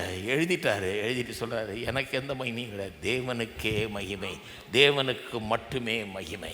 அப்போ உங்களுடைய திறமைகளை, பாடலை எழுதுறது, இசை அமைக்கிறது, இசையை வாசிக்கிறது, சிற்பங்களை வடிவமைக்கிறது, ஓவியங்களை வரைவது, இன்னும் பல்வேறு ஸ்போர்ட்ஸில் இருக்கிற திறமை எதுவாக இருந்தாலும், என்ன திறமைகள் தாளந்து இருந்தாலும் தேவனுக்கு மட்டுமே மகிமை என்கிற அந்த ஒரு உணர்வோடு கிறிஸ்தவர்கள் செயல்பட வேண்டும். அதை செய்கிறதே தேவனுக்கு மகிமை உண்டாகும்படியாக. ஏன்னா அவர் கொடுத்த வரம், அவர் கொடுத்த ஆற்றல் தான் இது. நான் எதையும் கொண்டு வரல. வேதம் அப்படியே சொல்லுது, என்னத்தை கொண்டு வந்தேன், ஏன் பெருமை பாராட்டுறேன்றார். நான் ஒன்றுத்தையும் கொண்டு வரல, அவர் எல்லாத்தையும் எனக்கு கொடுத்தார், அதனால தான் இது இருக்குது. அதை உணர்ந்தவர் இருந்தாள். இன்னொருத்தர் இருந்தார் பாருங்கள், டியூக் எலிங்டன், ஜாஸ் மியூசிக்கில் இருந்தார். அவர் பெரிய ஆர்கெஸ்ட்ரா வச்சுருந்தார். அவர் வாசிக்கிறதெல்லாம் நான் போய் கேட்டிருக்கிறேன். ரொம்ப நம்பர் 1 ஆர்கெஸ்ட்ரா, ஜாஸ் மியூசிக் ஆர்கெஸ்ட்ராவாக இருந்தது அந்த காலத்தில் அமெரிக்காவில் அவருடைய ஆர்கெஸ்ட்ரா. அவர் தன்னுடைய வாழ்க்கையில் பல ஜாஸ் பீசஸ் எல்லாம் எழுதியிருக்கிறாரு. ஒன்று கான்சர்ட்ஸ் ஆஃப் சேக்ரட் மியூசிக்னு ஒரு கிறிஸ்தவ இசையை அமைத்தார். அதுவும் ரொம்ப பிரபலமானது. ஏன்னா அவருக்கு என்னென்னா எல்லாம் கத்தரிடத்துலேருந்து வந்தது. கத்தரை புகழ்ந்து பாடுறது. வெறும் உலகத்தில் நான் வாசிக்கிறேன், ஆனால் கத்தர் தான் இதெல்லாம் எனக்கு கொடுத்தார், அதனால் கத்தரை பற்றி மியூசிக் எழுத போகிறேன்னு சொல்லி அப்படி எழுதினார். இன்னொருத்தன் ஜான் கோல்ட்ரேன், அவரை பற்றி சொல்லியிருக்கிறேன். உலகத்திலேயே ரொம்ப சிறந்த சாக்ஸோஃபோன் பிளேயர்களில் ஒருவர். அந்த காலகட்டத்தில், அவர் இருந்த காலகட்டத்தில் அவர் தான் நம்பர் 1 ஆள். ஜான் கோல்ட்ரேன் ஜாஸ் சாக்ஸோஃபோனிஸ்ட். அமெரிக்காவில் இந்த ஆப்ரிக்கன் கம்யூனிட்டியில் பிறந்தவர். அவர் ரொம்ப ஏழ்மையான ஒரு இதில் பிறந்து ட்ரக்ஸு மற்ற கெட்ட வாழ்க்கையெல்லாம் புகுந்து போய் நாசமாகி, ஆனால் தாளந்து என்ன மாதிரி தாளந்தை உள்ளே வச்சுட்டார் ஆண்டவர். பெரிய அளவுக்கு உயர்றாரு. அவர் உயர்ந்து வர்றப்போ ஒரு இடத்துல வாசிக்கிறாரு. அது ஒரு உலக பிரகாரமாக நடந்தான். அந்த இடத்துல வாசிக்கும்போது ஒரு பீஸ் எடுத்து அதில் ஒரு பாட்டு என்ன பண்ணுவாங்க, 10 விதமாக வாசிப்பாங்க. அதுக்காக இம்ப்ரோவைசேஷன் பேர் இல்லையா, 10 விதமாக வாசிப்பாங்க. இவர் வாசிக்கிறாரு 1/2 மணி நேரமாக ஒரே பாட்டை வாசிக்கிறார். எப்படி எந்தெந்த விதத்தில் வாசிக்கணுமோ அந்த மாதிரிலாம் வாசிக்கிறார். அப்படியே மெய் சிலிர்க்க வச்சுட்டாரு. அவருக்கே மெய் சிலிர்த்துச்சுன்னு நினைக்கிறான். அவரே உணர்றாரு, இது மாதிரி நான் வாசித்ததே இல்லை, இனி வாசிக்க போகிறதும் இல்லைன்னு நினைக்கிறார். அந்த பீஸ் பேர் லவ் சுப்ரீம், உன்னதமான அன்பு. தேவ அன்பை விவரிக்குது அந்த பாட்டு. தேவனுடைய அன்பை எண்ணி பார்த்து வாசிக்கிறாரு. 1/2 மணி நேரம் வாசித்து முடித்தார். முடிச்சுட்டு சொல்கிறாரு, நோ திமிட்டிஸ். அது ஒரு லாட்டின் டேர்ம். அது அந்த அர்த்தம் என்ன, அது எங்கேருந்து வருதுன்னா, சிமியோன் ஒருத்தர் தான் இல்லையா, இயேசு பிறந்த காலத்தில் அவனுக்கு கர்த்தர் சொல்லியிருந்தார், இப்படி ரட்சகர் பிறக்க போகிறாரு, பிறந்ததை பார்த்துட்ட பிறகு தான் நீ சாவ, அது வரைக்கும் சாக மாட்டேன்னு சொல்லி வச்சுருந்தார். இவன் அவளோடு காத்துட்ருக்கிறான். தேவாலயத்துக்கு பிள்ளையை கொண்டு வர்றாங்க, குழந்தைய இயேசுவை கையில் வாங்கி அவன் கர்த்தரை துதிக்கிறான், சில காரியங்களை சொல்லுகிறான். சொல்லிட்டு அவன் சொல்கிறான், நோ திமிட்டிஸ், அதாவது ஆண்டவரே இப்பொழுது நான் போக தயார், சாகிறதுக்கு தயார்ன்றான். அதே வார்த்தைகளை தான் இவன் சொல்கிறான். என்ன சொல்கிறான், ஆண்டவரே நீ எதுக்காக என்னை பிறக்க செய்தீரோ, எதுக்காக இந்த மியூசிக்கை வாசிக்கக்கூடிய கிருபை எனக்கு தந்தீரோ, ஆற்றல் எனக்கு தந்தீரோ, அதை நான் செஞ்சுட்டேன். இதை விட நான் சிறப்பாக செய்ய முடியாது. எவ்வளோ கொட்டணுமோ கொட்டிட்டேன், எப்படியெல்லாம் வாசிக்கணுமோ வாசித்துட்டேன், அல்டிமேட்டாக வாசித்துட்டேன். நான் சாகிறதுக்கு ரெடி. இதோட என் வாழ்க்கை முடிஞ்சாலும் பரவாயில்ல, என்னுடைய வாழ்க்கையின் நோக்கத்தை நான் நிறைவேற்றி விட்டேன். என்ன மாதிரி ஒரு உணர்வு பாருங்கள், எப்படிப்பட்ட ஒரு உணர்வு. இன்றைக்கி அப்படி தான் செய்கிறோமா? தேவனை மகிமைப்படுத்துங்கள், தேவனுடைய மகிமையை நீங்கள் பிரதிபலியுங்கள். எல்லாத்திலையும் சின்ன வேலையாக இருந்தாலும் சரி, பெரிய தாளந்துகள் கிருபை உள்ளவர்களாக இருந்தாலும் சரி, ஒரு சாதாரண வேலையில் இருந்தாலும் சரி, எல்லாவற்றையும் தேவனுக்கு மகிமை உண்டாகும்படி செய்யுங்கள். ஒரு தொழிலை செய்கிறீங்களா, தேவனுக்கு மகிமை உண்டாகணும். படிக்கிறீங்களா, அது மூலமாக தேவனுக்கு மகிமை உண்டாகணும். படிப்பில் சிறந்து விளங்குறீங்களா, தேவனுக்கு மகிமை உண்டு. ஒரு வேலை செய்கிறீங்களா, தேவனுக்கு மகிமை உண்டாகணும். எதை செஞ்சாலும், ஒரு இடத்த பெருக்கினா கூட தேவனுக்கு மகிமை உண்டாகிற இடத்துல அதை செய்ய வேண்டும். அதுதான் கிறிஸ்தவன். ஏன்னா அவனுடைய வாழ்க்கையின் நோக்கத்தை அவன் புரிஞ்சுக்கிட்டான். அர்த்தமில்லாத வாழுகிறவன் கிடையாது, அவன் அர்த்தத்தோடு வாழுகிறவன். ஏன் வாழ்கிறன்னு தெரியுது அவனுக்கு. அவருடைய மகிமைக்காக என்னை உண்டாக்கி இருக்கிறாரு, அவருடைய மகிமையை வெளிப்படுத்தும்படியாக உண்டாக்கி இருக்கிறாரு. அப்போ நான் செய்கிறதெல்லாம் அவருடைய மகிமையை வெளிப்படுத்த வேண்டும். இப்படி வாழுங்க, இதுதான் வெற்றி. அவருடைய மகிமையை தியானியுங்கள். எவ்வளோ பெரியவர் என்பது தியானியுங்க, உங்களுக்கு விளங்கிடும். அவரால் கூடாத காரியம் ஒன்றுமே கிடையாது. அப்போ தேவனுடைய வாக்கு தத்தங்கள்லாம் உங்களுக்கு ரொம்ப ஒரு அருமையானதாக மாறிவிடும். இதெல்லாம் கர்த்தர் எனக்கு செய்வார் என்பதை நம்புவீங்க, விசுவாசிப்பீங்க. வாழ்க்கையில் இதுவரை காணாத அற்புதங்களை நீங்கள் காண்பீர்கள். இப்படி தான் உங்கள் இருதயத்தை பரிசுத்தப்படுத்தணும். மற்ற குப்பையெல்லாம் அகற்றிட்டு தேவன் எவ்வளவு பெரியவர் நல்லவர் என்பதால் இருதயத்தை நிரப்புங்க. பெரிய அற்புதங்களை கர்த்தர் செய்வார். நம்ம எல்லாரும் எழுந்து நிற்போம். எல்லாரும் கரங்களை உயர்த்தி கர்த்தரை ஸ்தோத்திரிப்போம். பரலோக தகப்பனே, உம்மை துதிக்கிறோம், உம்மை ஸ்தோத்திரிக்கிறோம் என்று கேட்ட வார்த்தைகளுக்காக உமக்கு ஸ்தோத்திரம். எவ்வளவு பெரியவர், உன்னதமானவர், சிறந்தவர், அற்புதமானவர் என்பதை நாங்கள் எண்ணி பார்க்கிறோம். இதை புரிந்து கொள்ள, அறிந்து கொள்ள அப்பேற்பட்ட ஒரு மனப்பக்குவத்தை எங்களுக்கு தருவீராக. இந்த காரியங்கள் உள்ளத்தை ஆழமாய் சென்றடையட்டும், பாதிக்கட்டும். இன்று முதல் இதை தியானிக்க எங்களுக்கு உதவுகிறாங்க. எங்களுடைய பிரச்சனையின் மத்தியில், எங்களுடைய சவால்கள் மத்தியில், தேவைகள் மத்தியில், நாங்கள் சந்திக்கிற இன்னல்கள் மத்தியில் நீர் எவ்வளவு பெரியவர் என்பது மேலோங்கட்டும். என்னுடைய உள்ளத்தின் எண்ணங்கள் அது பெரிதாக இருக்கட்டுங்க தாவே. அவர் நம்பிக்கையை அகற்றி போடும். இந்த காரியங்கள் மனதை, உள்ளத்தை, எண்ணங்களை நிரப்பட்டும்.